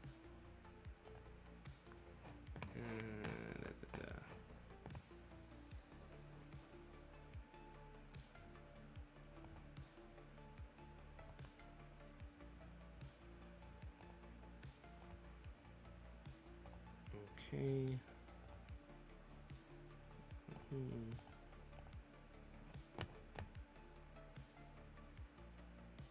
Yeah, that one looks accurate. She's wearing like a mask. I don't know why that's.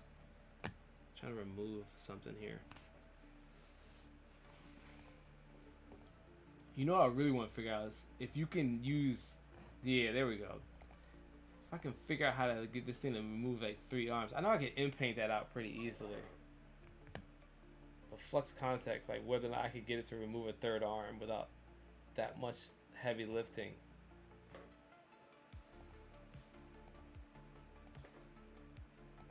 Because I have to admit, I'm still trying to get the hang of Flux context and how you're giving it commands to do things.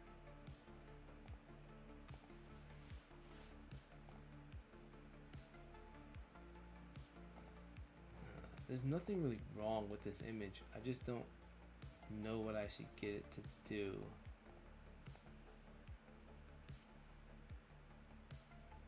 Alright, here's something I want to do. But yeah, that's still video. I was wanting to see like this thing where it's like out of focus and getting them to look towards the character in the background and then changing the focus on them. Like an actual cinematic shot. Been pairing it with a few lures too. My style is anime. The lines come out more scratchy and sloppy maybe opposed to close-ups. Yes, Lora is in my next step. All this generated with Flux content? Yes, this is all Flux. Most of the time I use Flux. Sometimes I use Chroma, which gives me a kind of a different style, I think, than Flux. But since I originally started making the characters for this thing in Flux, I just kind of want to keep using it just because of consistency. The same type of thing he's talking about with styling. I don't want them to look too different if I'm gonna like utilize it and make scenes with them. But yeah, I really want to accomplish that. Let's see if I can. Yeah, I don't know if I don't want to run this though, because it's gonna take like another hour, and I don't think I want to have the stream run too long. I think I've gone too long enough, and with not showing you guys a lot of results. The next time I do something like this, I'm gonna make sure it's not in high definition, but I just really wanted to work on this, and I figured maybe I could talk to you guys while I was working on this. But usually that's the first time in a long time I've had a thing that took me like a whole hour to produce an outcome it's usually like the top I've ever seen is like 25 minutes.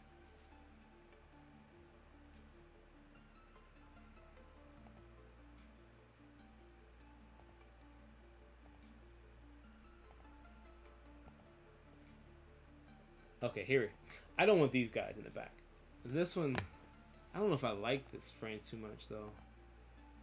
Yeah, these guys seem out of place. They don't seem like they're supposed to be there. But I still don't know if I'm gonna use that frame.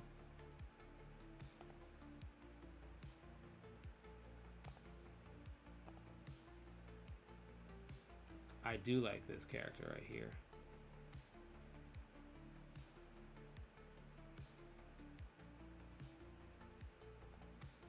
Alright, let's just see what we can manipulate with this. Because I need to get better at doing the prompts for flux context. Okay. Remove the two figures. Oh yeah, it's not, yeah, because, yeah. It's not actually a word that says like that. Remove two figures from the foreground. In fact, yeah, I don't quite know if it should work. It's the same type of clip, so it should work just fine. Maybe you missed the right preprocessor for IP adapter. For example, you have close-ups only and using it for landscape too. I mean, IP adapter preprocessor. I am not sure. I'm not sure. Memberly? What do you guys have really funny names. Memberly Lane? Vic.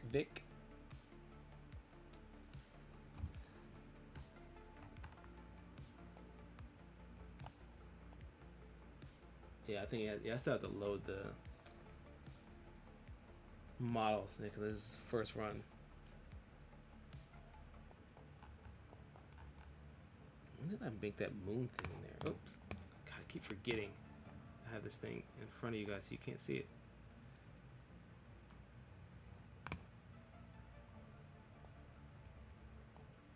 I just added this prompt to remove it. I want to just remove these two figures from the front here. I gotta learn how to be a better live streamer. I don't think I'm good at it at all.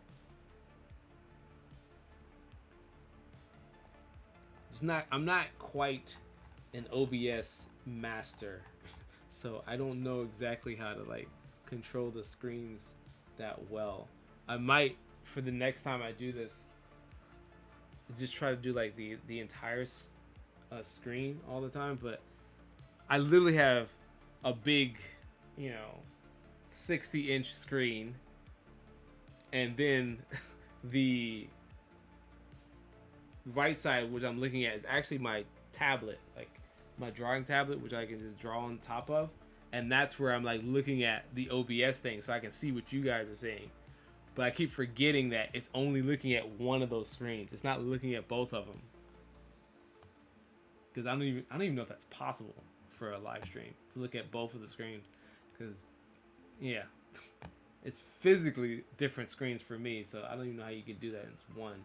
But yeah, I'm trying to keep track, like, because I'm looking at one screen and then, Oh, thank you. I try to be coherent when I talk, when I speak. All right, so what was that other thing that I was looking at? I wanted to see if there's any other one of these things that I wanted to edit. I'm not quite sure.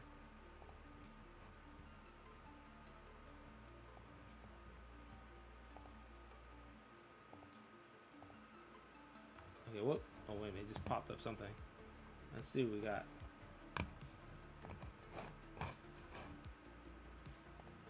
Oops. Oh, wrong button. Wrong button. There we go. Okay. Now, did it work? I don't think it worked at all. It doesn't look like it worked at all. Oops. Oh my goodness.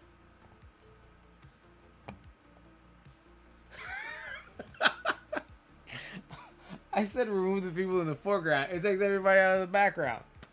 What in the world? What in the world is that? Why? Why? How is... What? This is what foreground, and this is two figures. It took out like all four of these guys. Okay. Okay. What is another way I could say this that would make sense? Currently, I'm not using IP adapter for either shots. I was mostly trying to nail the art style. I changed with the width and height larger for wide shots. The background comes out just fine. Characters don't jive in the wide shots. Characters don't jive in the wide shots.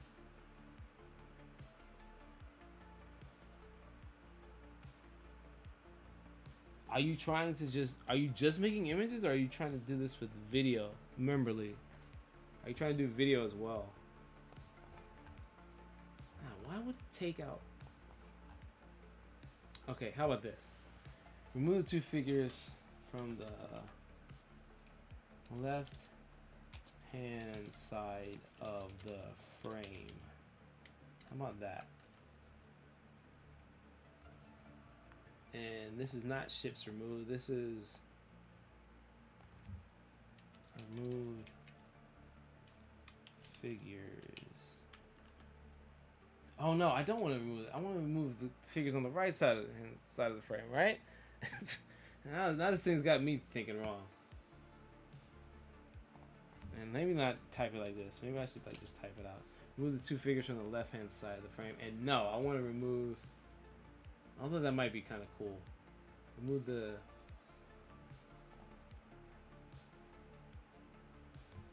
Because I actually like this guy. I like this character in the background here. It's something... Because I kind of want to just like do this weird like... Leave only this character. And then zoom in on this stuff. Like this weird like horror type of zoom thing. I don't know. Remove, but that might be more complicated. I don't know. I'm trying to figure out the real wording for this. Maybe say to it only 3 spices, 1 in front, 2 in the background. I'm trying to figure out. Are you trying to say species? I don't know what you mean by spices.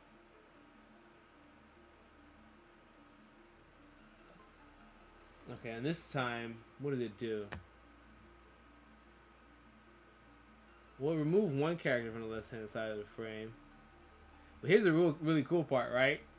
This is what I like about this. So I can just copy this in clip space. And I can just like, oh crap, not that. Don't move the whole thing. And then just paste it in here. So I got one down. And then like go back. And let's see, how many other people can I remove? So... Now, remove... Okay, let's just go one by one. Remove the...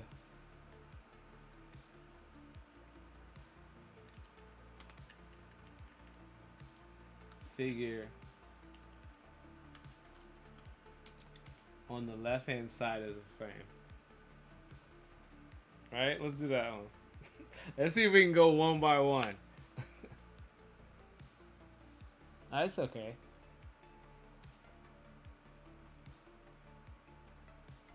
One in front, 2 in the background. Okay. Remove 1 in the front and 2 in the background.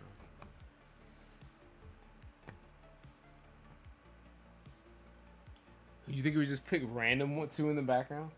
Anime, manga, and video format, including still panels, possibly a few video loops, GIF-like in second, a few panels, and plan to include sound effects, voices, etc. in post.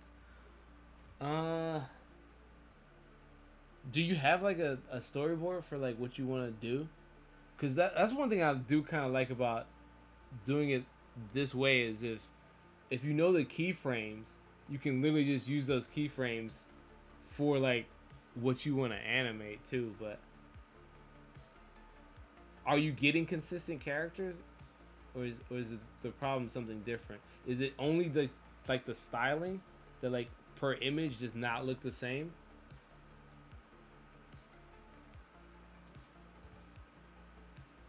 Hey, I did remove one character. See, now we're just one by one, we're just getting rid of him. Although I don't necessarily like this little crap it left behind. It looks different. Doesn't look like the rest of the leaves. But hey, you know, it can't be perfect, right? Figure out something to do with that. It might actually make a cool effect for what I'm thinking about now.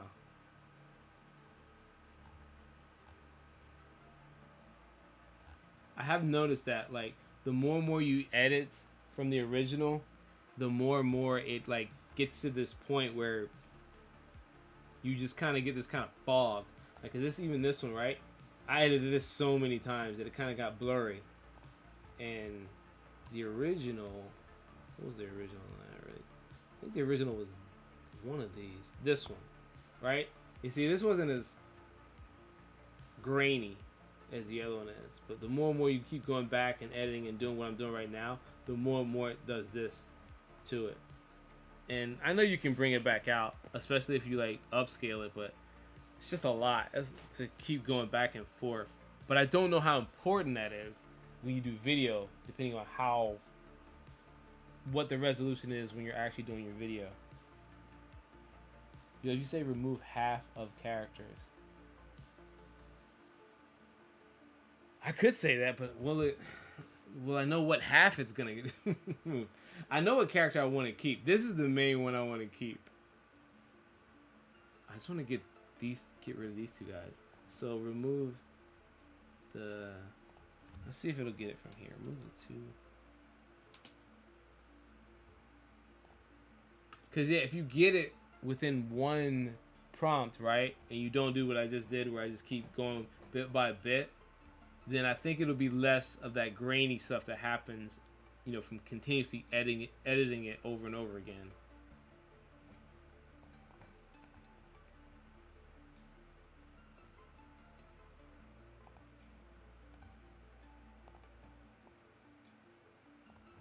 Remove two figures.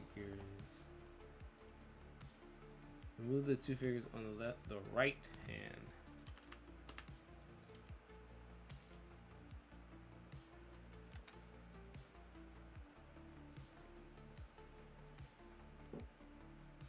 Storyboard is in writing. I'm not getting consistent characters. No, that's one fix I need to do. But I know you posted videos I plan to revisit. Just the quality is not up to par. Was thinking. I need to tweak the settings and create 2 Loras maybe. Yeah, I know at first I was thinking that this flux context thing might make the Lora models obsolete, but I don't think we're there yet. It's close, or at least it's getting closer. Maybe the pro version can maybe achieve those types of things, but I don't think we're there yet where you can get consistency just through the, you know, I guess the editing or something like that. I haven't tried to rotate a character with flux context yet, like all the way around. But here's the cool part. I don't know how you made. I don't know if you've done character Loras yet, but one of the best ways to deal with character Loras and make them effective is that when you're doing the Lora training, make sure you have other characters that don't look like your character in the Lora training, so that way it knows how to like make your character within a sea of other characters that look different. Because if you make it all just your character, then your Lora will most likely, whenever you try to use it and there's multiple characters in the scene, it'll try to make every character look like your Lora character. But using flux context and stuff like this, I think it'll be a lot easier to achieve that, because you can plug and play your character. You can kind of plug them into a scene with other characters you've already generated from something else. Remember the lane. Try instant ID adapter mask for consistency, but it's not for flux consistency. Instant ID only for SDXL. Oh, hey, look at that. Okay, so now the characters are all out. I wasn't paying attention to the screen. I do think that's cool. All right, so let's try something else right here. This is probably gonna be one of the last things I do on here before I end the stream. I think I've been streaming a little bit long here. So let's see. I don't know what I want to do to this actually. Oh, you know, I could just do it this way. I don't know why I'm doing it that way. I could just do it this way.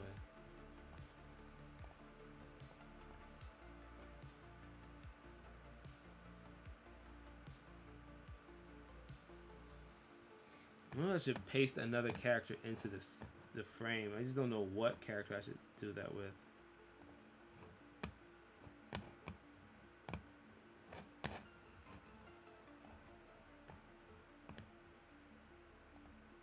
Oops. Character look interesting into this frame. I kind of like this character. I kind of want them to be in there.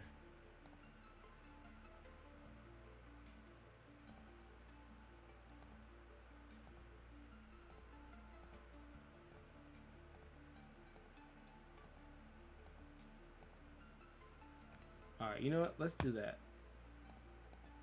Let's take...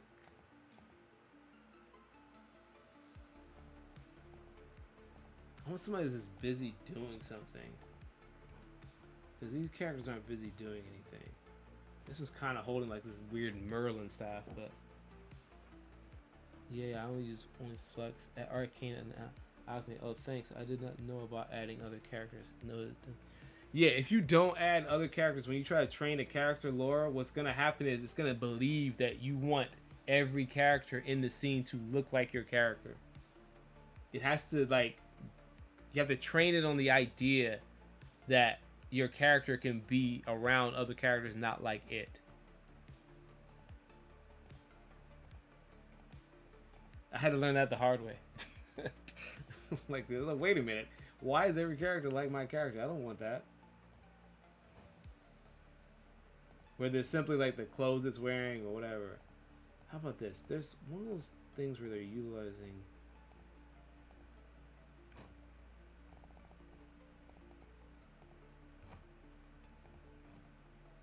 I'm trying to figure out what character would look interesting into this frame. Because I still want to do this thing where I'm working the foreground.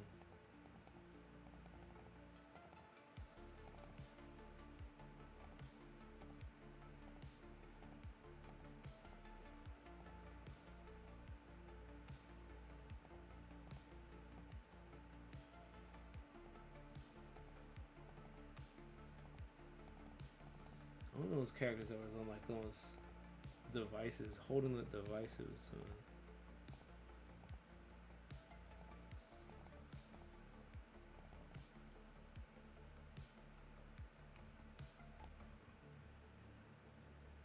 That wouldn't make much sense. It's in the water.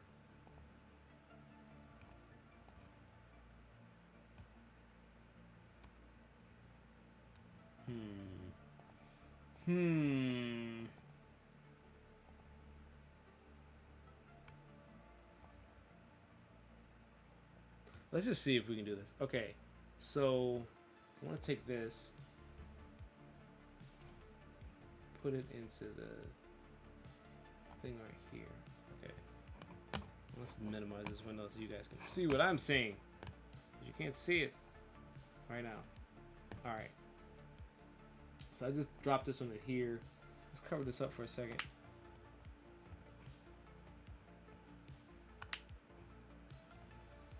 Okay.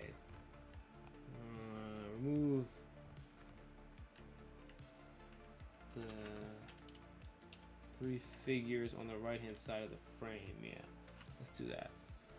Because I want to take this one character on the far left.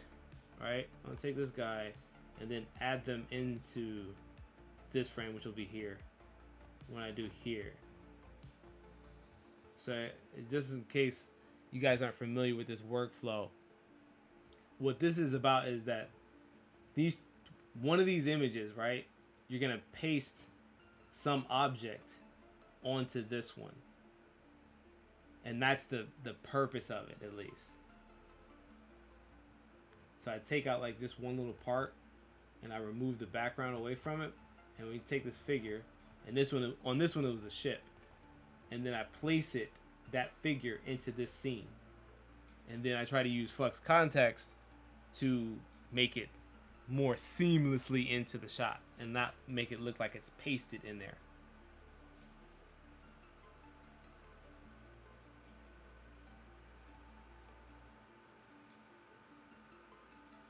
Oh guys, if you like this video too, it does help if you like this video.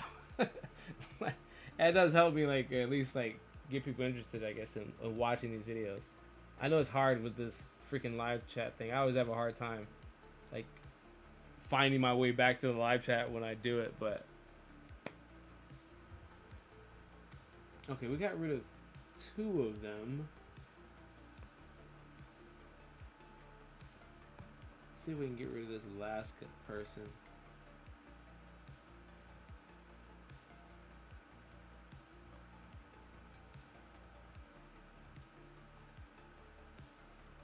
Oh wait, yeah. Again, I keep doing that for some reason, but I can just drop it from here. I keep forgetting I can do that. Remove the...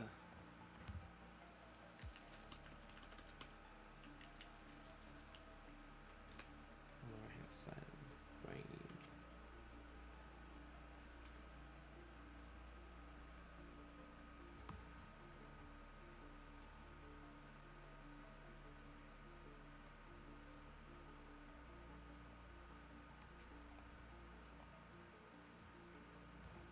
We do not need to use this, I know. Oh yeah, when I redo the thing, yeah, it'll flip anyways.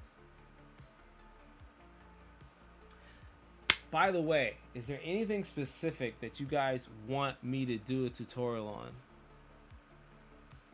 That, you know, or maybe I should cover something else that, or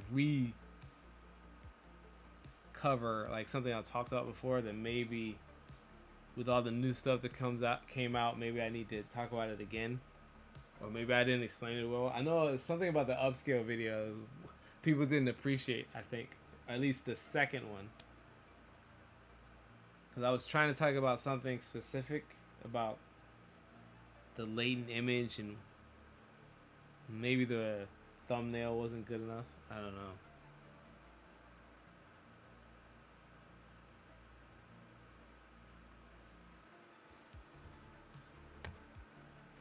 Alright, there we go. That's what we wanted. Alright, so take this guy, drop them into here, and let's... Did we scale this at all? I don't think we scaled this, did we? Image resize. Oh, we did. We did scale it. Okay, let's first... This is, yeah, 1.3, I remember now.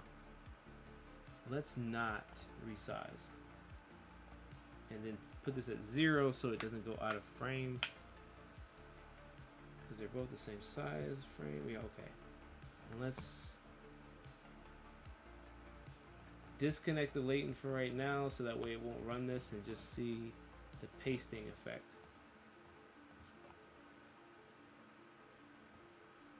Okay, boom. Pasted them right in there. Actually, just like that. This is without using flux context. I don't think that looks that bad. It looks like they're in the frame, basically. Right?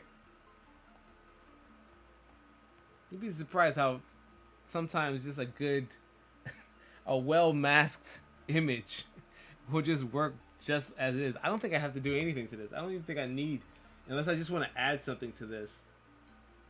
So basically at this point, all I would do with flux context is add in some effect or something. I don't know. I'll base it on you guys. What kind of effect would you want to see on this? Just this one frame. Let's see if I can accomplish that.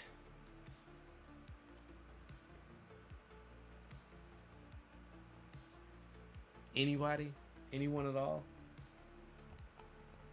What I wanted to see. Okay, we don't need to flip.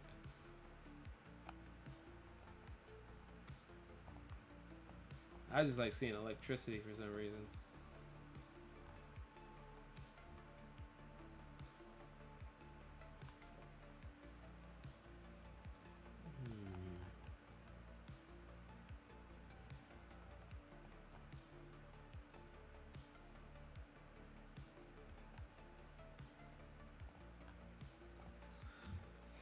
let's see, make both figures look up towards the sky. I don't know. Let's try that. Let's just try that.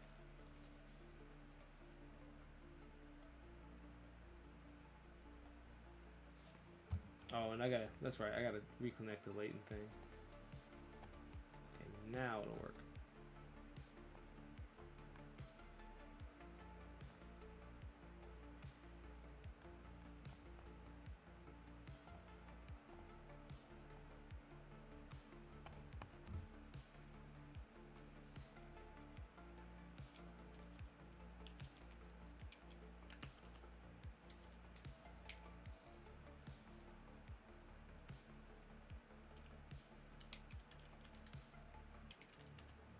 Two figures rainforest context only. Above the water, the ship in flying into the scene. You want the ship to fly into this as well? Okay. I don't know. Can we fit it in here? That's the real question. Okay, so if I was gonna. Oh, you mean in this one? Do you mean in this frame?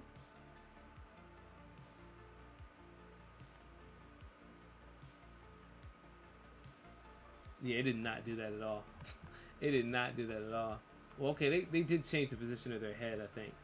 They're looking kind of upward. This one, I don't think it interprets as a face. But they did look up.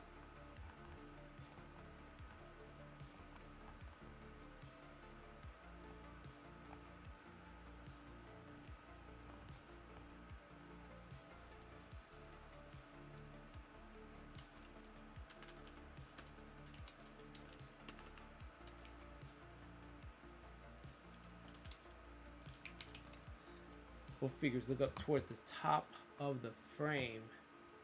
I think it's toward, not towards. I don't know. I don't know when is towards even used. Oh, okay. So right now, the way this workflow works is that from here, it's taking this image where it combined these two images, right? I basically took this character and put them into this scene. I can do vice versa. I can take this character and put it in this scene too. But I don't know. Would that be cooler? I don't know which one looks better. But basically, right now, this one is the image that it's altering. So it's taking this. This is the simple mask combined thing, right? And then from there, all I said in the prompt, in the original prompt, was they look up. Oh yeah, I didn't connect. I did connect the latent image. It didn't seem to do that much. So they looked up slightly. You see that right here? They're just looking kind of down at the little tablet, and now they looked up. I wanted them to look way up, but maybe I should word it differently. But yeah, so I mean, not honestly, that actually might, what you're talking about actually might look kind of cool. So let's do this. Let's see if we can I'll just do it the other way is to, I think it'll be a lot easier to do it this way. Rather than change the connections, I'm just gonna take this one and put it up top. And then take this guy and put it on the bottom. So if we flip this, and disconnect the latent.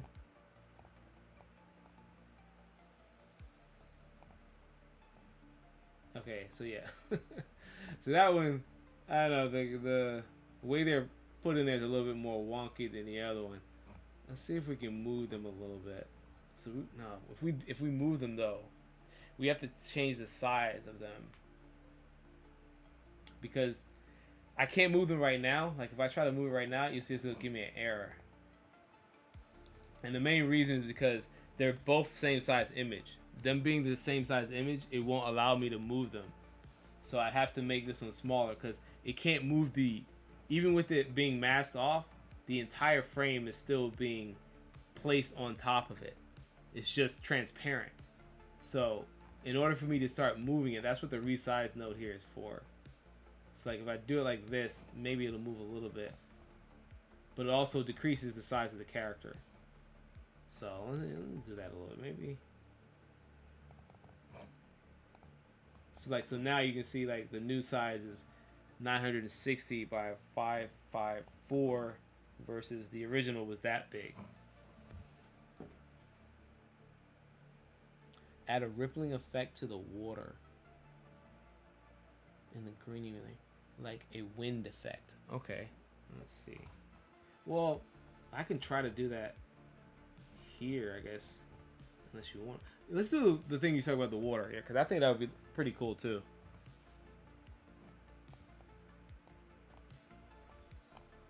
All right, so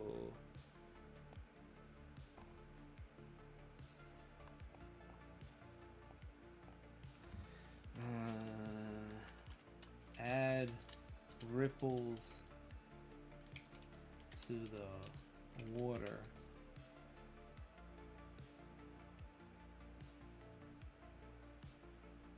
Around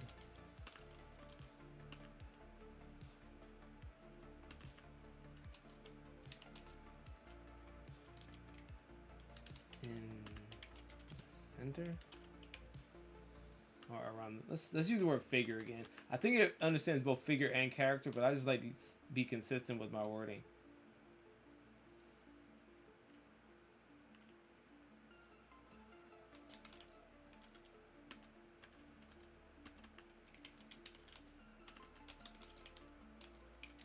Let's just say it like that. I probably don't need to capitalize this.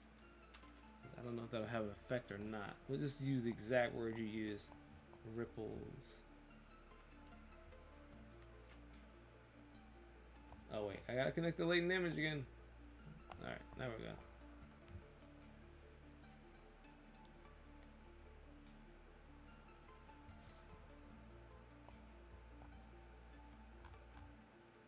See, now I actually kind of want to add, I want to add the ship in there too. And that might be difficult. I don't know. I don't want it to be the same ship though if I want to use this frame, because then it doesn't make much sense. Like, I just landed somewhere else and now it's landing on this one too. But I do have other ships.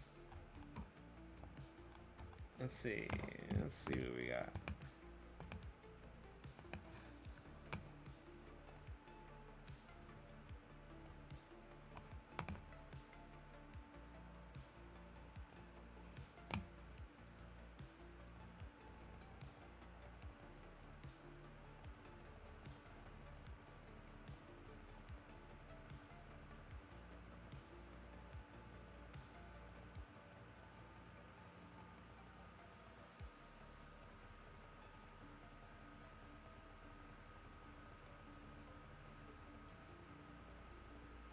Okay.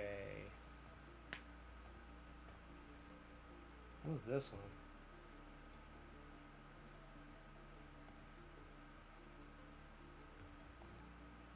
one? Oh wait, look at that. Hold on. What's out of here? Get that out of there. So it did add ripples around their feet, so yeah, that blends them in a little bit better. Still kind of looks kind of cut out, I think, especially around the edges, but it's not too shabby. It does listen.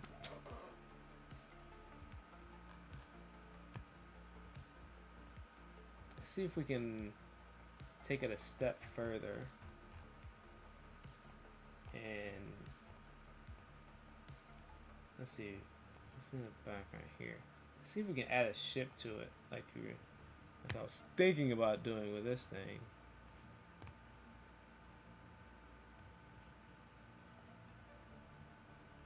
I don't know. This is.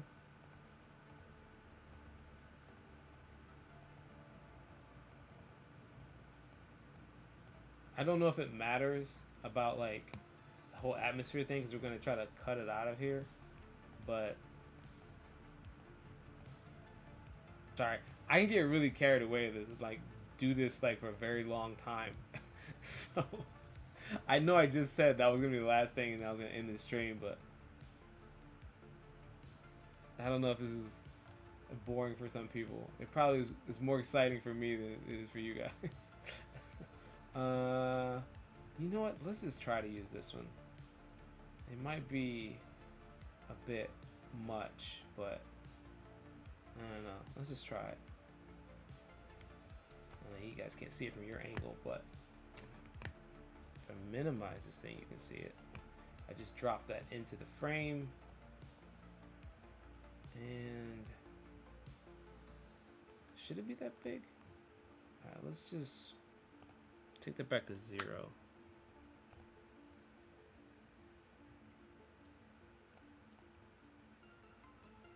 And then disconnect the Layton. Okay, it's in there, but it's funky looking. Let's do this.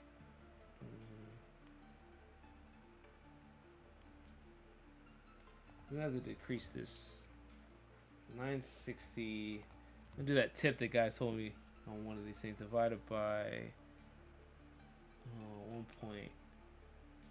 And this one divided by 1.5. Okay, let's see what we get for that. How big is that gonna be? Okay, maybe that's good enough. Let me just move it over across the X axis. A little bit more than that.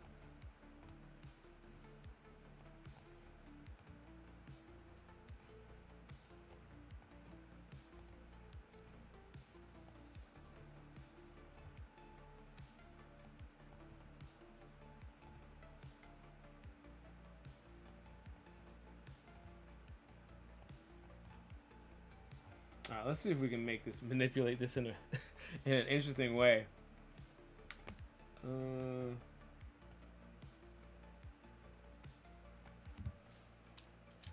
Place the alien spaceship further into background.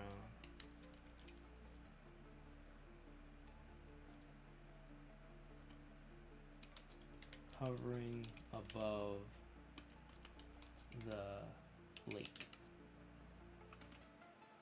Oh wait, I keep forgetting to reconnect the latent image. Okay, there we go.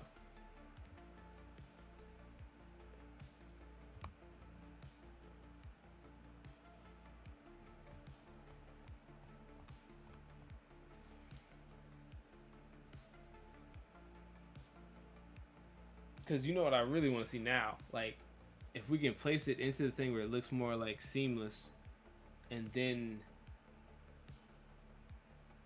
how did you say, like, showing like maybe like small like tidal wave disruptions in the water?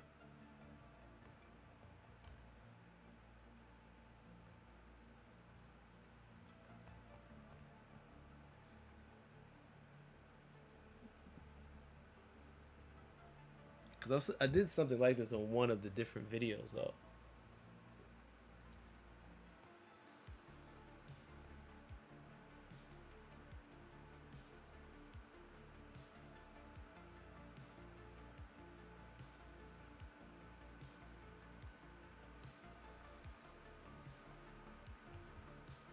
Did it go further in the background? I don't think it didn't move at all, really. That didn't work. I think we'd be better off if we try to manipulate it. Okay. How about this? Rotate.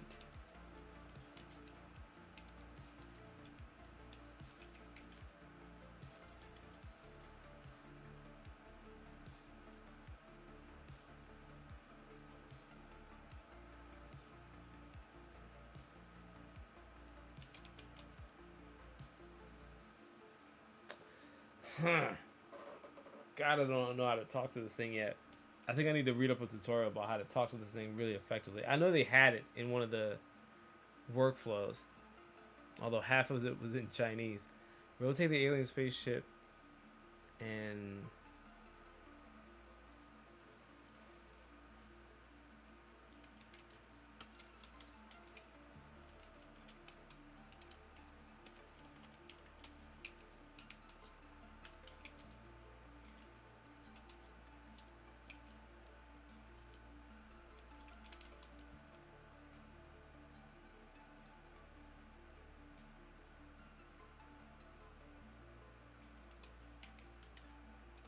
underneath.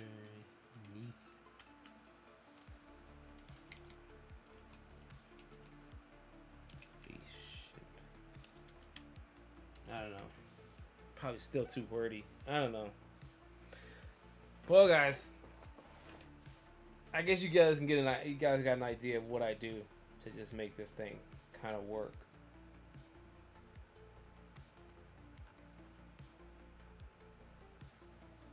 I hope you guys enjoyed the stream as much as it is enjoyable to watch someone edit something. I don't know how enjoyable that is. I remember the first time I actually watched someone edit something when I did a workshop at a TV station, a local TV station, and I can tell you I could not remember something so boring I could ever watch in my entire life. But that was definitely like, oh my god, because I think it was even worse than this, because it wasn't anything like this technical animation type stuff. It was literally just like watching somebody go back and forth on a frame over and over and over and over again in, editing software. And that's just, ugh. Hey, look at that. It did something. I think it pushed the other character back a little bit too. Yeah, it did. At least now it's like more blended into the frame. Although the ship looks so much smaller. I just gotta figure out how to talk to this thing a little bit better. I think that'll really make it come out. But I think from here, what I would try to do is probably just use this as a framework for this, instead of like the pasted version, and just go from there. So the easiest way to do that is actually not even use this anymore, since it's actually one image and not two. God, didn't I just say I was going to end the stream? I did just say that, didn't I? Yeah, and then just talk to it from here. Since, again, the way I do it is just, I take the pasted thing and just combine it into one image, so it's like you're talking to one image now.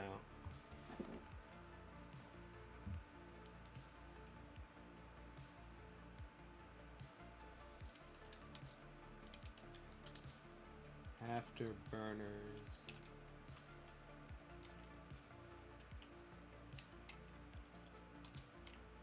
Add orange afterburner of flames to the alien spaceship.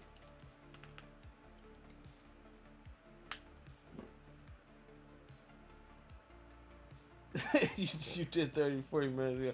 I know. I kind of just, I want to keep going. I'm pretty sure I'm probably going to keep going even after I end the stream. I just don't like, I don't know how interesting, having a one like really long stream like this might not be the greatest thing to have on the channel. I don't think it's beneficial to the channel to have like an extremely long, stream, but I don't know.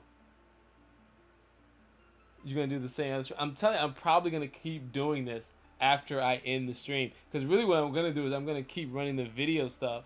And it'll probably be shorter times than that last iteration, which was like, the last video iteration was like an hour long. It's like, I've never had anything take that long to like render, frames of footage. Like 25 minutes is the longest I've ever seen it take. And I think it's just because I'm running so much stuff at once. And that's what's slowing down the processing.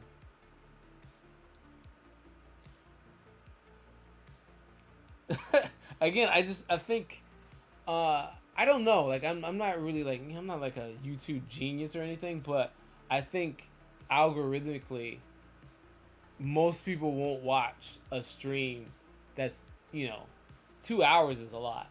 So if it goes on for a long amount of time, it doesn't really like benefit the channel at all. Like, especially if it's not like we're watching an actual movie here. We're watching me edit. Oh my god, look at that. I just looked at it with the screen now. Wow. That's not exactly what I was going for. I wanted the afterburner to come from the engines, but I kind of like it though. see if we can. Let's try that again. Add orange afterburners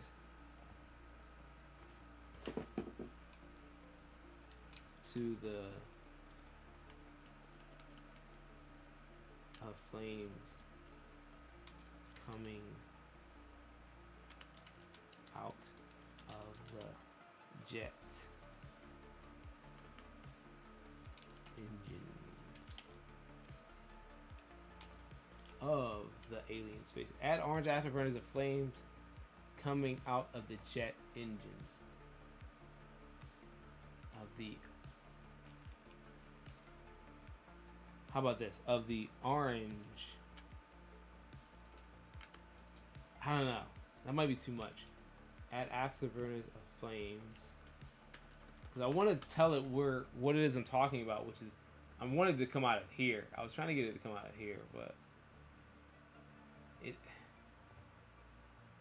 sometimes it knows what afterburner is, but sometimes it doesn't. And that's an idea. That effect may work for your ice cream truck cinematic. Yeah. Dude, I don't know. That looks so cool. I forgot, like, you know, since we're doing AI, it's like we can make surreal things that we wouldn't even think about, or, you know, be very difficult to achieve if we didn't do AI. Cause like, yeah, I wasn't even thinking anything like that. Like, it doesn't quite look like a flame, but I don't know what it looks like. It does look kind of like something, some icy dessert treat, though.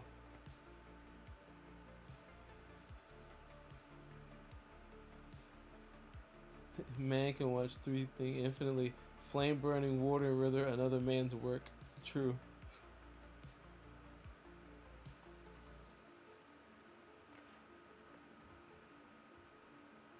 Yeah, I gotta do something about this figure now.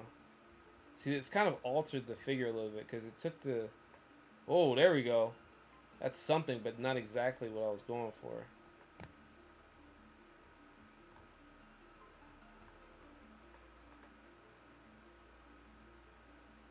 How about, alright, maybe I don't need the word afterburners. Maybe that's causing the problem.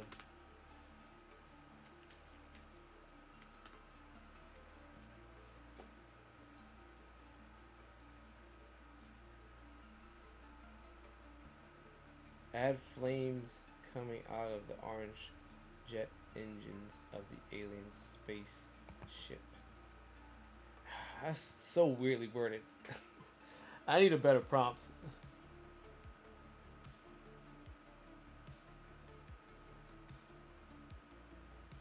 I totally needed a better prompt. I'm not good at like doing this yet. I need more time with Flex Context to really understand how to do it. And I tried to use the FP16 one to try to get more, you know, how you say, precision, but I don't know that that's helping either.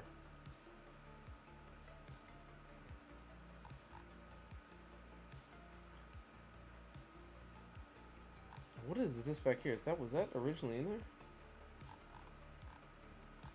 Yeah, it is. I don't know.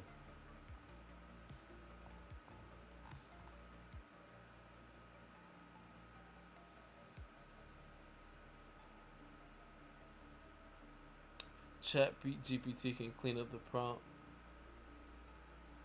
How would you clean it up with Chat GPT? Tell me, give me a suggestion. I have Chat GPT window open here.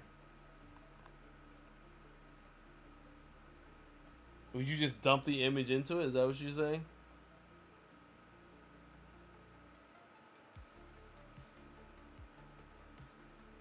Okay. Now it's like it's burning the tablet. Wow. Okay. Not really what I envisioned.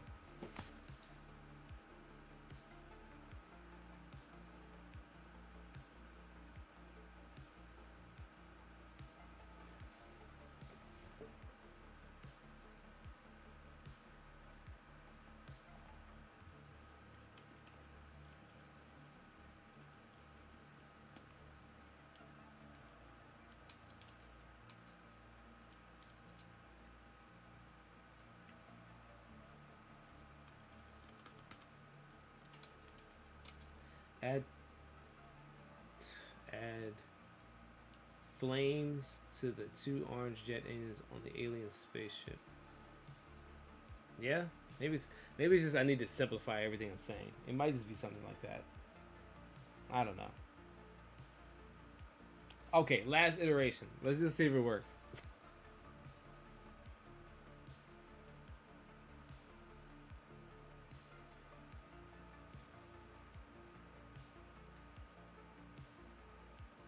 I also have to figure out too, like, I should have checked before I did this stream, but I had to figure out when my viewers are mostly watching the stream, so that way I know when to stream, like when they're watching my channel at least, whatever like that. I have to look at my stats because then it gives me a better window. Because currently right now I realize that I have a lot of people from all across the world, so I don't know what time zones work the best.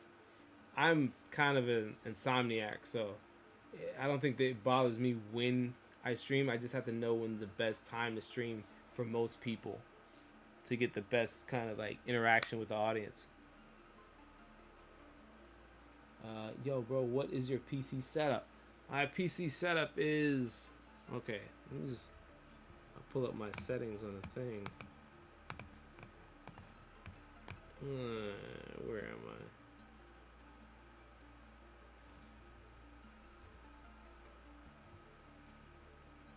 That didn't quite work either.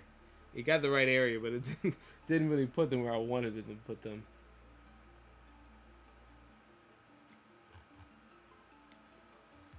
So I built my machine myself, but it's a AMD Ryzen 7 7700X 8-core processor times 16. My GeForce RTX 3090 has 24 gigabytes of VRAM, and this is Ubuntu 22.04 LTS. That's the operating system for those of you who don't know Linux operating systems.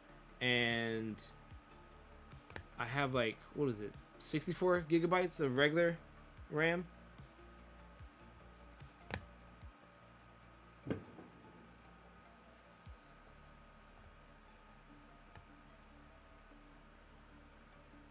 But I think the real reason why I can do a lot of this stuff is I switched off of like Intel processors a while ago, but the AMD Ryzen has its own graphics like processing in itself. So I think that's really what allows me to do this like stream thing while simultaneously like using my GPU to the max, because I have the AMD Ryzen can like handle graphic stuff at the same time. I'm in Eastern EU, so it's morning for me. Okay. Yeah, I don't know if that's good for a lot of other people. I know, copy and paste your prompt, explain what you're doing, what you're for if needed, to rewrite it and give it, let's say, 3 prompt iterations. You can pull from one or multiple. Yeah. Maybe we'll have a chat GPT session on one of these other streams or something like that. Yeah, I gotta figure out where the best way to the best time for like the audience itself. Is there any significant pros for using Ubuntu for Comfy? You mean like for Linux users, or you just mean as an operating system in general? I mean, I know why I like Linux. Is just like I said on the last stream, that it's just Linux is way more lightweight than like Windows, so it means it won't bog down your system with like background services that like really get in the way of everything else, like, you know, sucking up, you know, RAM that could be used elsewhere for like, you know, like loading in the clip models. Yeah, like, yeah, in general, like I like Ubuntu just because it's easy to understand, and it also has a lot of, I think it has, I don't know if it has the highest compatibility of all the other distros, but it's probably one of the more popular ones. So Yeah, like I would just say the biggest reason why I switched to Linux, like I don't use Windows at all anymore for anything, even gaming. Like I can use like the Steam to like emulate. It has a special experimental thing where I can emulate games that people play on Windows and still use my Linux thing. So there's really right now, I don't have any reason to go back to Windows, and I don't really play games that much anymore, like I used to. But after I figured out that, and I don't even have to use like Wine, I was like, yeah, why am I going back to Windows again? Oh, you mean like the thing I have to pay for stuff? Like, oh yeah, no, I'm good. I'm good on that. Because like you have to pay for everything on like now like they make you have to pay like for Microsoft Word document. I was like, what? Like, like there was a time that used to like come with like the operating system, and now you would have to pay a freaking monthly fee for like a text editor. I was like, that's insane. Like, why would I want to pay for this? Some Office Suite thing. Like, I'm not gonna do that. It's just ridiculous. So yeah, like this there were too many plus things for me, and then the amount of customization. I really don't have to worry about like viruses. Like I don't get any of that kind of issue either. So it was just too many pluses for Linux and not enough for Windows.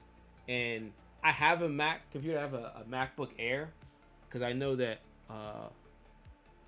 even though it's proprietary, that Macs were just like Linux were based on Unix operating systems. Like that's how they came about. So they have that same level of like the way that they function.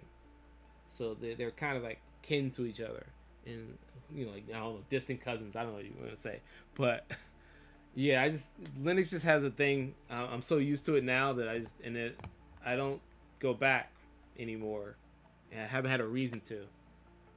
So and again, it's lightweight, so you'll get a lot more out of everything you're using with Linux over using something else. And the greatest thing about it is you can try it for free. Like you don't have to commit to anything. It's not like you're paying any extra money for it. And it's not like I think like the olden days of Linux where you don't have to know anything about like the command line prompt thing, even though I assume you guys used it on Windows too just to get ComfyUI running, so it shouldn't be that foreign to you. It just looks a little bit different, but it's the same thing. And you can get Google Chrome or use Chromium. I don't use Chromium, which is like some weird version of a Linux version of Chrome, but you can use, they have a Google Chrome version for Linux too. Yeah, try it out, man. It's like, again, what do you got to lose? It's not going to cost you anything. And it's actually like a weird, like, quote unquote app store. It's just, it looks like an app store, but you don't pay anything for it. But you can download specific programs directly from that, so you don't have to go try to find them yourself.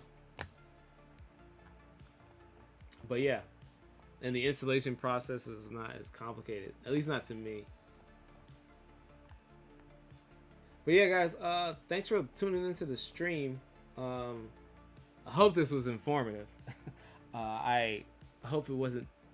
It probably was way too long. It probably was way too long for what I was doing. But trying to figure out exactly what to stream. And again, I like to do this just really to try to talk to you guys and get some idea of what you guys want to see. Maybe answer some questions that you guys might have too. And again, the more you guys ask me about stuff, it kind of like gets my head wrapped around like not only what to do, but like figuring out a lot of other problems that I didn't even think about. So it's not just like this one-way street where it's like, oh, I'm just gonna tell you guys what to do. When you guys give me advice, it helps me, because this is like that's what I like about the open source community. It's like you can kind of like talk to each other about what you've achieved and what you can show to someone else, so that way we can get better at this. Because I just don't want the closed source thing to like really cut off all the capabilities of this thing, and like we won't have access to it. So the more stuff we can figure out, the more and more it'll grow into something that, well, who knows how great it can be. Now that being said, yeah, I'm gonna end this thing. Again, hope you guys have a great day, or night, or evening, wherever you guys are, and I hope I encouraged you to keep doing stuff for this AI stuff and share information. If you can, like the video on your way out. Share it, the stream or whatever, if you can, to anybody you might be interested in watching something like this or tuning in, so I can keep growing this as much as possible. Where else are you gonna find somebody who's willing to do this live, look potentially like an idiot while they're doing it? And you can watch me misspell things in real time. But that's it, guys. Thank you so much for watching. I will inform you if I get rid of that. Okay, yeah, let me know.